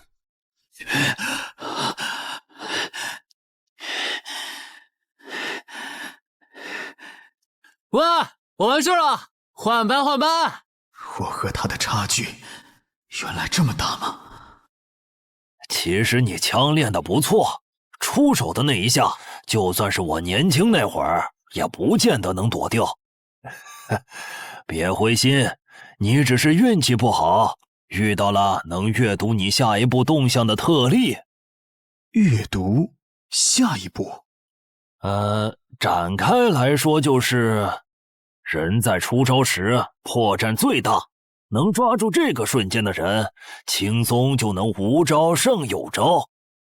使用者必须要在对手出招前阅读到对方的下一步动作。有这份眼力的武术家呀，还在世的不超过5个人，所以你输得不远。陈海哥，你刚才那招叫啥？好酷啊！没想到一个没练过武的门外汉，竟然也能掌握这一招。他真的只是个普通的冒险者吗？陈海哥，你也太牛了吧！你是没看到败给你以后，长京川的臭屁男的脸色有多……臭屁男？长京川，我可以坐在这里吗？当然可以。其实，我原本是把你当做我的竞争对手的，但现在看来是我没眼力见了。以你的实力和潜力，东山这种小地方根本就留不下你。这不明摆着吗？坟场那种全球公认的 bug 级地下城都被陈海哥打通了，他肯定不会自降身份来跟咱抢下任东山市入口管理者的位子呀。说不定到那个时候，他已经是1手负责人了。喂，等一下，你说他以后能成为传说级冒险者，我不反对，但1手负责人，这两人真吵输了能扫1个月厕所。啊？你问我副职业怎么选？哎，对，我这不是6级了吗？之前探索地下城的时候，发现冒险者面板升级了，除了在用的职业以外，我还可以再激活一个副职业。但我不知道副职业该怎么选，所以来问问你。这个在主副职业常识课上会讲。不过你既然问了，那我就简单说下。一般来说，冒险者主职业分常见和隐藏2种，常见职业很多，进阶方法也大都搞清楚了。你的主职业要是常见的，去内网一搜，就知道和哪个副职业最配了。那如果主职业是隐藏职业呢？果然，你是隐藏职业。隐藏职业因其获取难度，目前协会只掌握了个别职业的最优路径，其余的就只能凭感觉来了。啊？凭感觉？那如果选错了，后续不就完蛋了？谁也打不过了呀？不一定。毕竟常规职业冒险者，就算是成为传说，实力也只能排到中等偏下这样。如果你真是隐藏职业，只要没选和主职业互拖后腿的副职业，那上限就不会低。说起来，有一些隐藏职业甚至不需要副职业就能直指传说，甚至还是上位传说。这样吗？不过这种就算在隐藏职业里也是非常稀有的，就像8美额的骑士。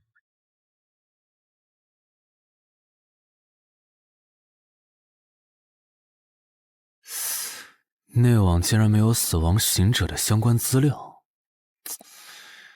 那看看英勇之骑士吧。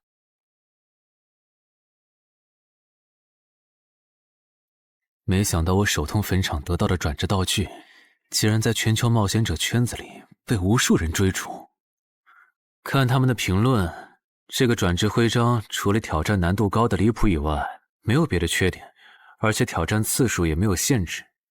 那么只要转职成功，就必然能成为上位传说。嘿嘿嘿。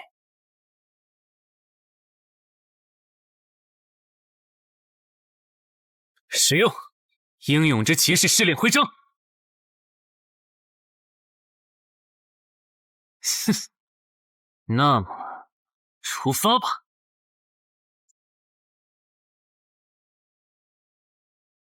啊！不是吧？让我挑战他？啊！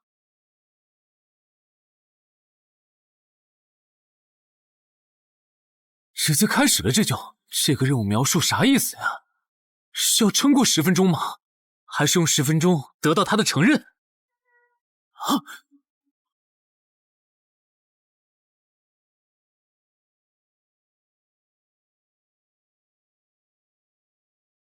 这家伙该不会比库罗德还强吧？不管了，第一把先试试水，先弄清楚我和他的差距。这谁能撑过10分钟啊？我这种配置都3分钟嗝屁，10级以下，我不信有人能完成试炼。感觉得换个能保命的称号，但那样感觉就不够18点。没法开1步1杀的隐藏效果，这么搞下来，说不定输得更厉害。等等，我不是还有那个吗？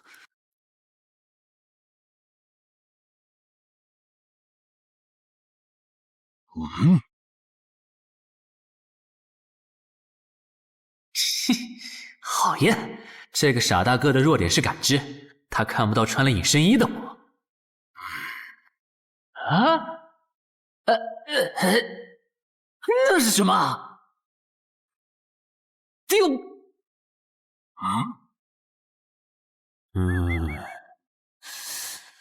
他怎么能有看破隐形到位的技能啊？不行，我就不信邪了！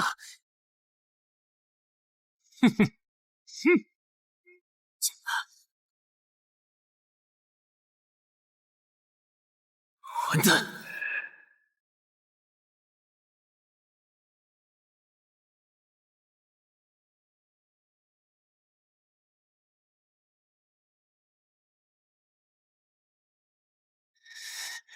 再来！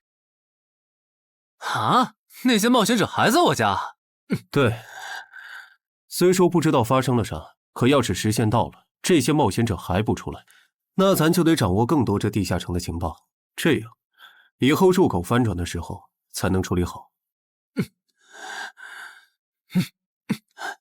换个地方聊吧。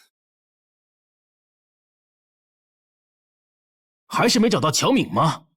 没有啊，周围都找遍了，没有他的痕迹。那看来他不是下湖了，就是去更远的地方找豺狼人了。希望是后者，不然我们的麻烦就大了。我希望他是去找豺狼人了。朗西那边应该也发现了，这地下城难度会越拖越高。等孵化池孵出大量的鱼人后，我们恐怕都会死在这儿。你说什么？你家地下城的通关任务是捣毁潮汐鱼人的孵化池？对啊，怎么了？我先冷静一下，李，你来给他解释。好，目前官方已公布的地下城翻转规则，你都知道哪些？基本上都知道。入口翻转后，攻方守方位置互换，我们这儿会变成鱼人需要攻略的地下城。没错。那你知道来咱们这边的地下城土著也需要满足指定条件才能回到他们的世界吗？什么？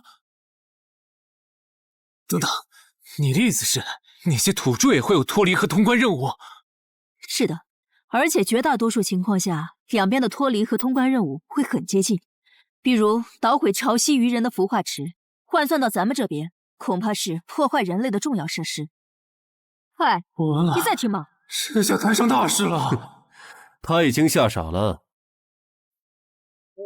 你说东山市下个月会有一个7级地下城翻转？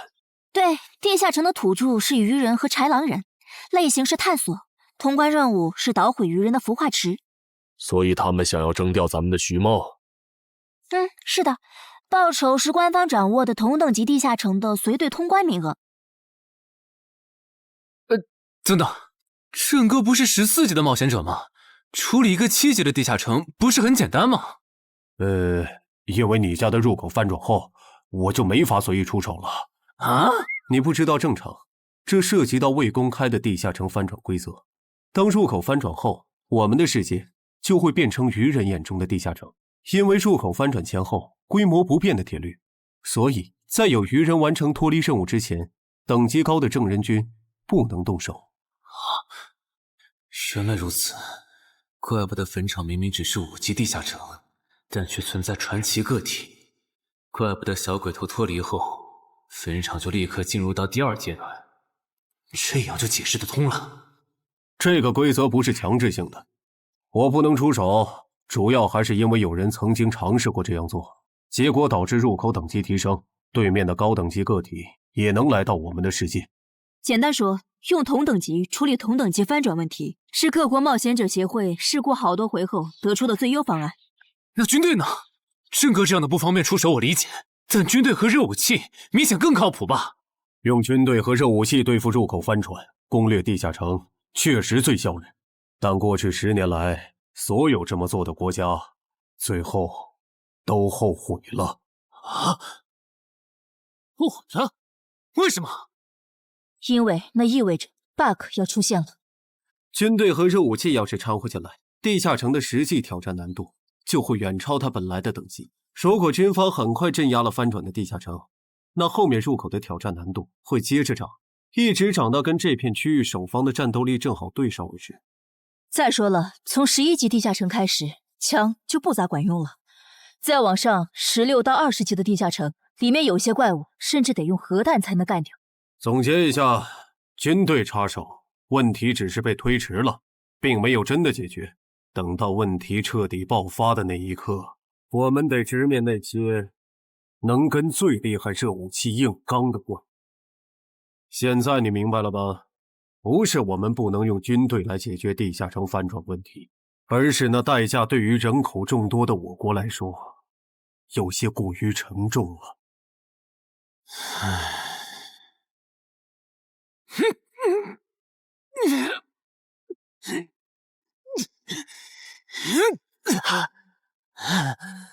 陈海哥这也太拼了吧！天天这么练，他身体遭得住吗？林姐没和你说吗？说什么？陈海家的地下城下个月要翻转了。什么？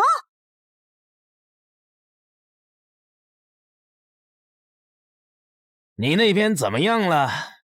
老样子，湖里的鱼人不肯上岸。我猜这个地下城的 BOSS 已经察觉到我们被困了。正常发展的话，那些鱼人应该会在最后几天发起总攻吧？其他人呢？他们怎么看？都蛮乐观的。小敏的失踪并没有引起他们的警觉。唉，那这下不好办了。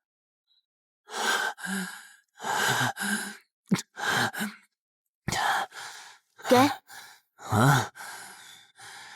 今天周4，你不用上学吗？上啊，谁让有些人闯祸，把地下城入口给搞翻转了呢？想上都上不了。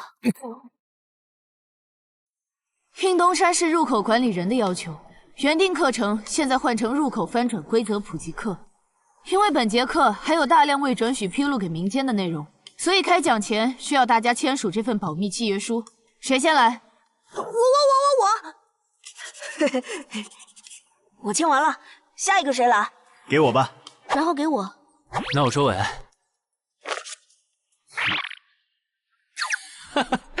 原来你叫苏玉啊！哎，你爸是不是三国迷，喜欢荀彧啊？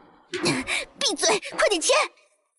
最后重复一遍，我接下来讲的内容，你们不可以透露给协会外的人。一旦违例，协会的档案师和守密人就会针对违反保密协议的人进行内部处罚。相信我，绝对会让你们后悔泄密的。下面开始正式上课。官方已公开的入口翻转规则，你们都看过吧？看过。好，那我就用东山市要翻转的7级愚人地下城做切入展开来讲。地下城翻转而后，入口还在老地方，东山市会出现对愚人来讲难度一样的7级人类地下城。在该区域内，你们将无法使用称号。为什么？目前学术界尚无定论，但主流观点是，这是基于守方有利现状做出的平衡性调整。其实很好理解，攻方愚人们初入城市，不了解地形，处于压倒性的劣势。要是这时候守方战斗力还不限制，攻方可就太吃亏了。有一个问题，还是用这个愚人地下城做例子。如果愚人来到我们的世界，那他们的实力会变强吗？在他们完成脱离或通关任务前，实力并不会有明显的提升。也就是说，愚人完成脱离任务后，因为有好处拿，就更想把通关任务也给完成了。这机制不就是让人等死吗？我有一个问题，这次的入口翻转事件就不能用枪来解决吗？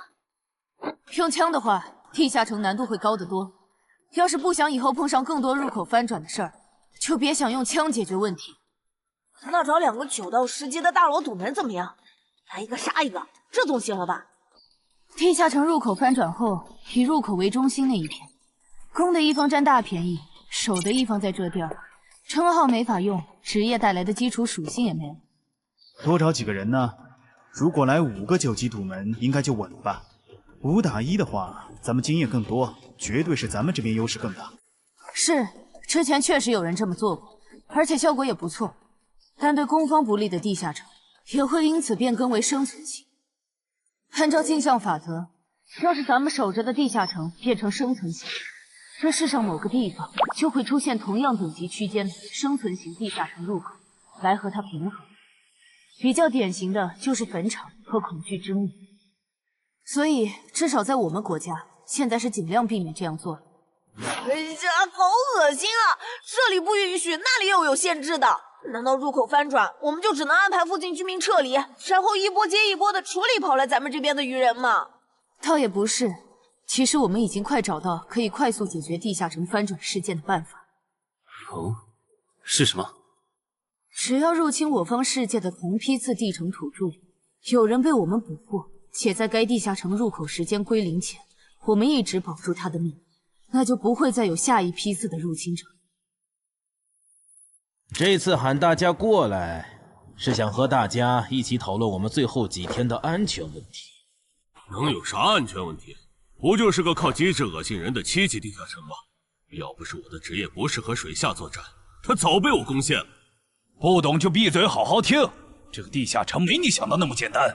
啊，搞得你好像很懂的样子。你懂你说呗，我洗耳恭听。你没看这个地下城的名字和任务内容吗？摧毁潮汐愚人孵化池，这么明显的暗示你都没反应过来，我真是服了。要现在这样下去，最后几天火里的愚人能多到数不过来。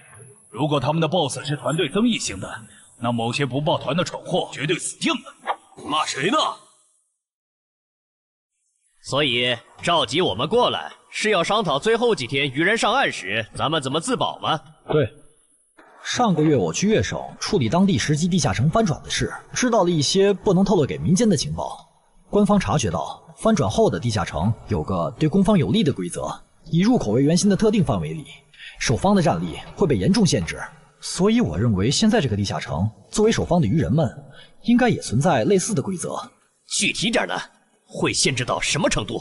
以我们为例，鱼人作为守方，我猜就算他们的 BOSS 是团队增益型，进入我们攻方有利的区域，这个增益效果也会被压制。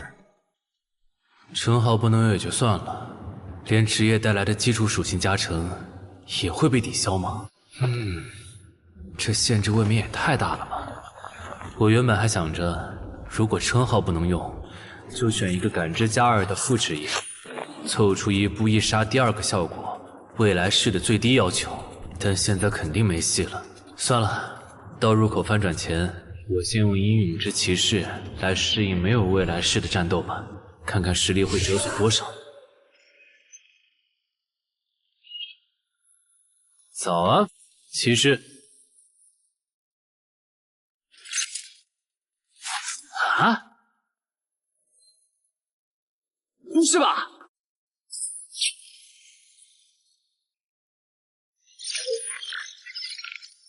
没了未来式和称号加成的我，实力原来会下降这么多吗？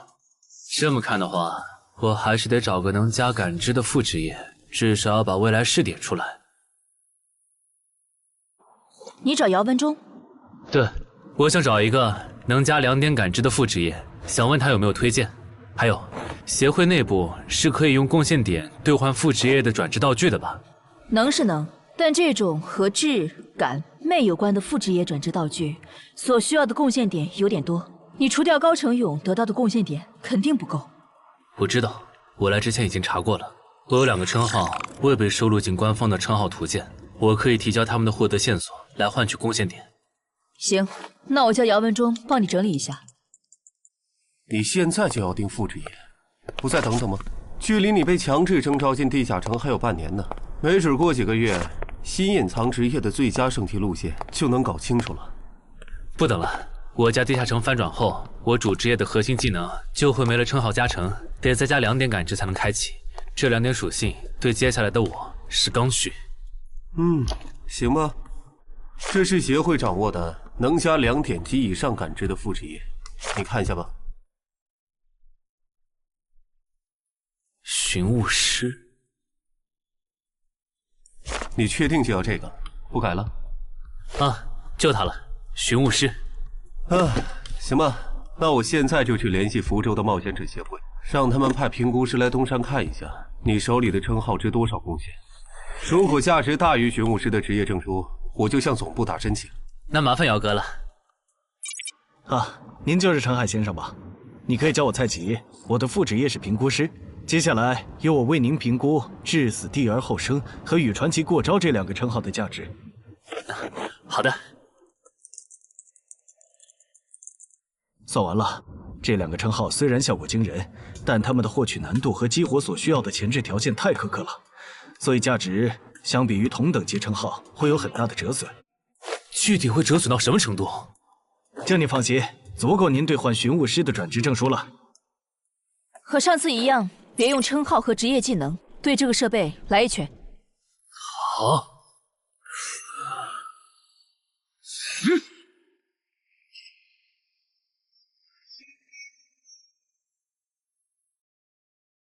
陈海哥的基础力量怎么只有13？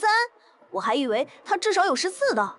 你别看他现在只有13，等他家鱼人地下城翻转的时候，他保底能练到14，也有可能是15。虽然陈海哥很拼，但13到14这个阶段，就连姚哥都用了2个月。陈海哥再快也不至于到15吧？不信算了。说实话，我挺眼馋你这个达人绷带的。等你以后用不上它了，能不能考虑一下平价卖给协会？可以啊，不过那得等我的力敏双16以后。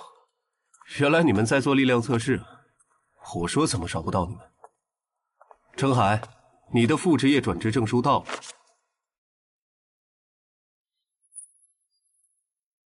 这还用问？当然是选是啊。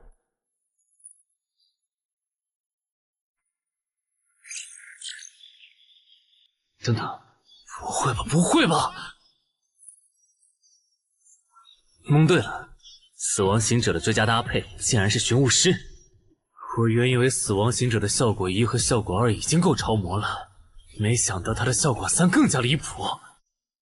考虑到大多数人靠锻炼得到的粒米的极限数值是16至17，如果到达极限以后再去挑战这8项试炼的话，发了，这下发了！明天不，我现在就去健身房撸铁，以后只要练不死就往死里练。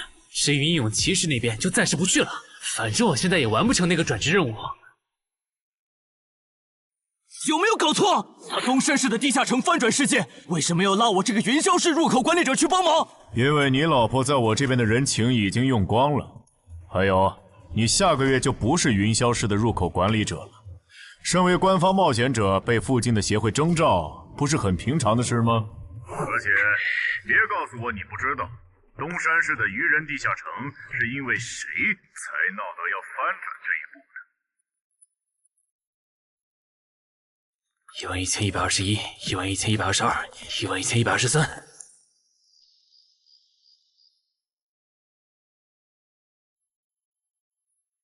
大家再坚持坚持，最后一天了，扛过去，咱们就能回家了。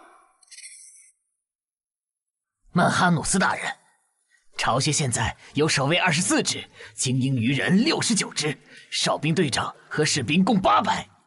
很好，我要用他们来提升我的等级，杀死森林里的冒险者，把他们的尸体拖回来。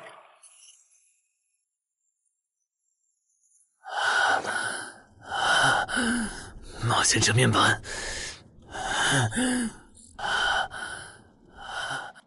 你这人真怪，明明再过几个小时地下城就翻转了，你不养精蓄锐，却在这里做力量训练，临阵磨枪也没你这么磨的吧？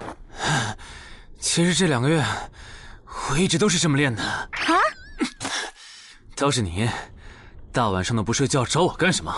如果我说我的称号在催促我尽快离开这个城市，你信吗？什么？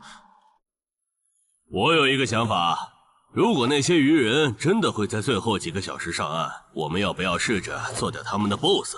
只要 BOSS 死了，剩下的鱼人就算数量再多，也不过是一群小喽啰。不是，你有毛病吧？明明已经说好了，大家守在出口，等任务时限到了就一起回去，你加什么戏啊？而且任务没完成，你杀 BOSS 也没奖励啊！不是我非要杀 BOSS， 是我问过王二了，我们没完成脱离任务，想搭地下城翻转的顺风车回家，是会占用翻转后地下城的挑战名额的。确实如此。那么基于镜像原则，翻转后地下城的挑战人数上也会是15。如果最后几个小时鱼人 BOSS 带着手下和咱们争夺这15个翻转名额的话，只要有4个鱼人比我们先冲出去，那我们之中就有人要永远留在这儿。等等，话不能这么说吧？万一那些鱼人最后没来呢？万一咱们守住了也成功撤离了呢？不，他们一定会来。我的副职业是塔罗牌占卜师，我刚刚给自己算了下，接下来的几个小时，我的运势是凶多吉少。真的？你啥时候知道的？2个小时前。我记得你这称号只能找出有危险或敌意的人吧？不然高成勇那次你察觉到危险早就退了，这次你咋发现待在东山是有危险的？就因为那次我发现称号有预警盲区，所以才加入协会，想用称号线索换贡献点，在内网找点能补称号短板的奇物，要不然这次又要被你连累。等一下，什么叫又被我连累啊？果然，你和林姐一样，根本就没意识到你家地下城翻转后到底有多危险。啊！你再想一想，处于战场外的我，竟然触发了危险预警，这到底意味着什么？说明风险区的防线拦不住鱼人，他们的活动范围会扩张到整个东山市。对，然后我就倒霉了，因为协会肯定会强制拉我和常金川去阻拦那些鱼人，这就是为啥我的称号一直催我赶紧离开东山市。这些推测，你和姚哥、林姐他们说过吗？说过，但他们认为那15个冒险者回不来，最后能从你家走出来的鱼人也不会超过15只。鱼人单体作战能力不强，就算突破防线，有10级的陈华宫和乌龙也能快速抓捕他们。你信他们还是信我？信他们的话，我就拉着我爸妈去隔壁云霄市躲几天了。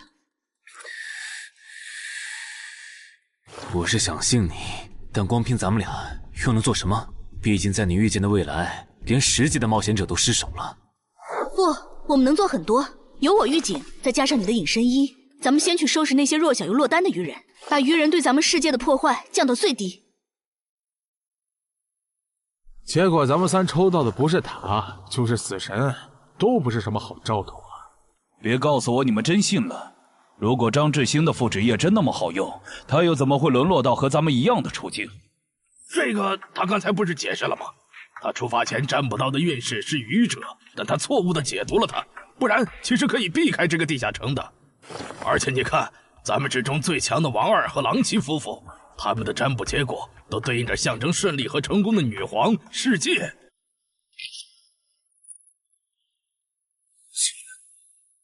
我抽到的牌和你一样，也就是说，如果我保持现状，最后下场也会和你差不多，对吧？对，咱们很有可能走不出这个地下城。那你再占卜一下，如果按我的计划，大家合力干掉 BOSS， 把剩下的愚人赶回湖里，我的运势会不会好转？行，等一下，先别占卜。你的计划还有完善的空间。这地下城里的愚人现在估计已经繁殖到好几百甚至上千了。如果他们的 BOSS 是团队增益型的，那我们和他们贸然开战，绝对会死很多人。所以你的意思是，咱们干脆什么也不做，就在这儿等他们打过来喽？也对，反正你们俩抽到的都是安全牌。你理解错了。我的意思是，普通 BOSS 按你说的来，团队增益型 BOSS 就得先引走大部分愚人，再集中精锐力量斩掉 BOSS。前期侦查、辨别 BOSS 和发射信号弹也得有人做。侦查部分最好由我来负责，我有潜行技能。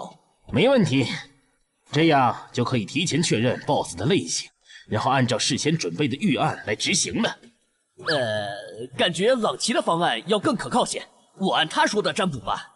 可以。这么做确实能低风险的解决掉一部分落单愚人，但如果可以的话，我还是不想让失控之事发生。我打算再劝一下姚哥，但这需要你配合。你能和我一起去我家，用称号确认一下入口对面危险愚人的数量和质量吗？没问题。没事的，我们大家都在呢，最后肯定都能出去。那个女生好像又抽到死神牌了，连续2次了，看来她大概率会死在这个地下城。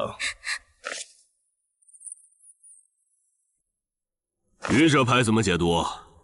眼下这个情况，抽到他，意味着你将利用你和你身边的力量来达成你的目的。目的嘛？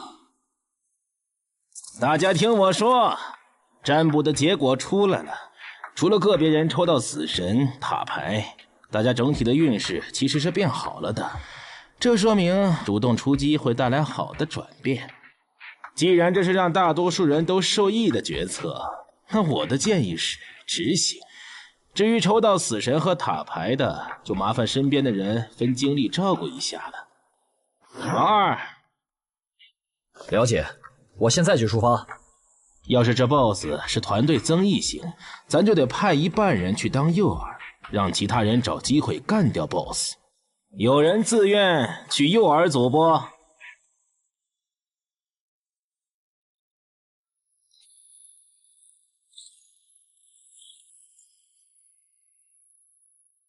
坐镇后方，身边还有同种族精英保护，是团队增益型 BOSS 没错了，得赶快把这个情报同步给朗奇他们。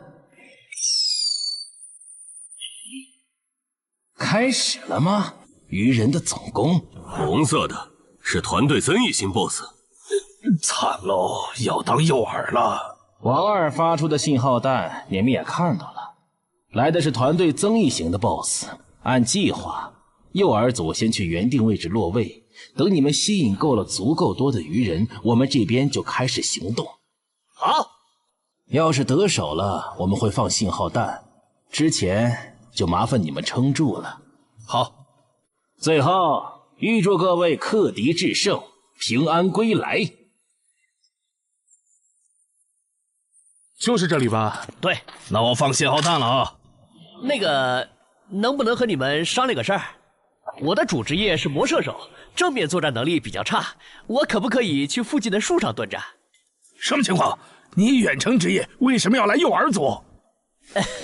我也不想啊，我和另一个家伙职业重了。朗奇说他那儿只要一个好的，所以抽到坏牌的我就过来了。行吧，那你过去吧。谢谢啊。这玩意儿怎么用的来着？笨死了，给我。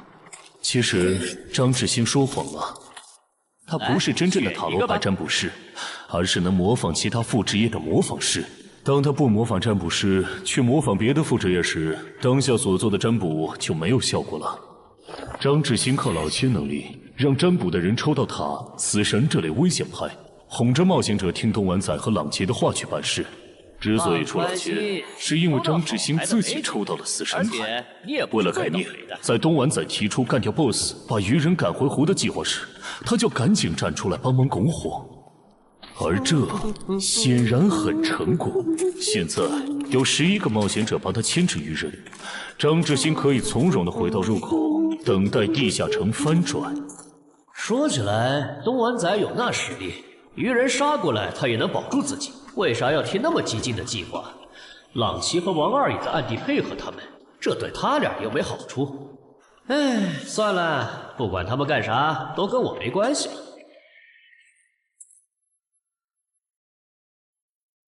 这好像是个一次性的异世界奇物，林军。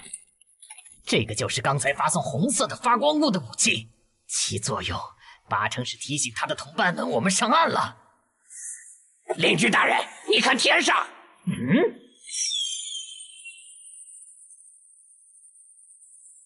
原来如此，这就是你们下的战书吗？人类，我接下了。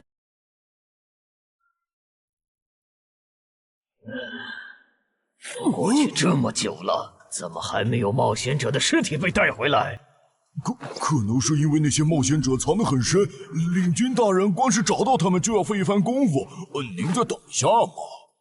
那就再等一下，如果还是没有，我就亲自上岸狩猎。鱼人怎么还没来？你说他们会不会没看到我们发出的信号弹呢？应该不至于吧，毕竟这玩意儿这么显眼。护住我身后，鱼人来了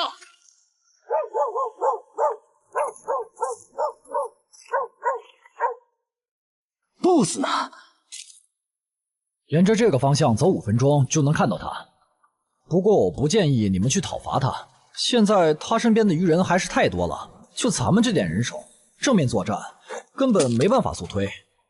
这儿哨兵和巡逻队太密了，我就算开潜行都很难靠近 BOSS。你们没潜行技能就更不行了。要是直接硬冲，肯定会打成持久战。拖太久的话，去对付诱饵队的鱼人，很可能会回来支援。那再分兵呢？你们去吸引鱼人的注意力，创造一个能让我和 BOSS 1对1的环境。5分钟，只要你们能拖住5分钟，我就能宰了那头团队增益型 BOSS。5分钟吧？你们怎么看？我都行，可以试试。好，那就按你的想法来。不过丑话说前头，你只有5分钟，明白？这么紧张的时候，你竟然还能犯困？不好，有人来了！剑狼烟，冒险者们打过来了！果然，那2封战书是诱饵。这些冒险者想削减我的兵力，然后趁机杀死守卫不足的我。这些人类和霍格一样狡猾。既然敌人已露面，咱们要不要分一半的巢穴守卫去帮忙？不，已经露面的未必是敌人的精锐。之前霍格就喜欢用大部队拖住我的主力，然后只身潜入军中暗杀我。这些人类也有可能这样做。不是吧？这样都没乱吗？难搞啊！算了，不等了。大人您别冲动啊，暗哨现在很危险的。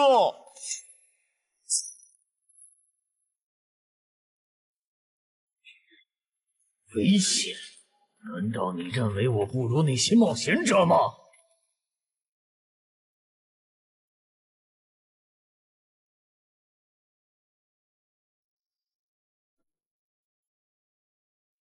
好香的味道，太香了！我的都是我的，这些美味都是我的。不知道东莞仔那边咋样了？不过和我同组的那2个傻帽肯定是死定了。等朗奇、王二他们回来，我就说我们遇到的鱼人实在太多了，队友死后独木难支，只能回撤。嘿，这样应该可以应付过去。嘿嘿嘿，死神牌又如何？还不是被我找到机会改命了。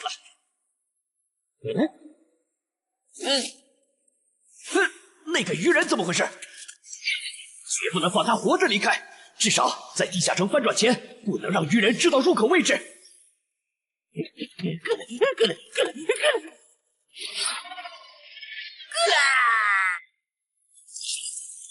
有没有搞错？这样都没死，这鱼人该不会再次知道团队遵义的 buff 了吧？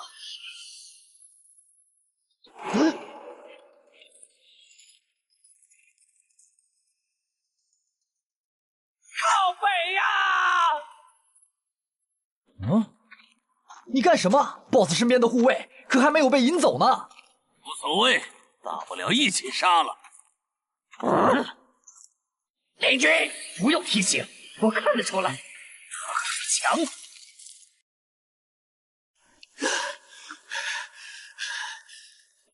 靠北，被摆了一道。这些鱼人跟谁学的诱饵和埋伏？我差点被他们给阴死了。不会吧 ，BOSS！ 虽然先吃你有点浪费，但没办法，谁让你落单了？而我又需要快速提升等级呢。这个地下城的 BOSS 怎么会出现在我这儿？东莞仔和朗奇他们到底在干什么呀？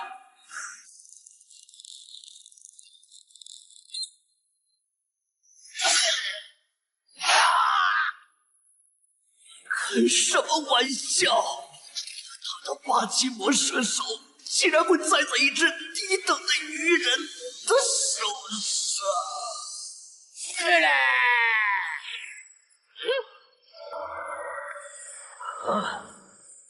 竟然还可以这样！原来低等级的鱼人击杀高等级的人类冒险者可以升阶。小子，大人，你把发生在你身上的事一字不差的去说给鱼人领军，然后让他分一点鱼人来我这边。我需要新的炮灰，还有我的战利品也催一催。好的，曼哈努斯大人。有没有搞错？这是个7级地下城，为什么会冒出这么多怪物？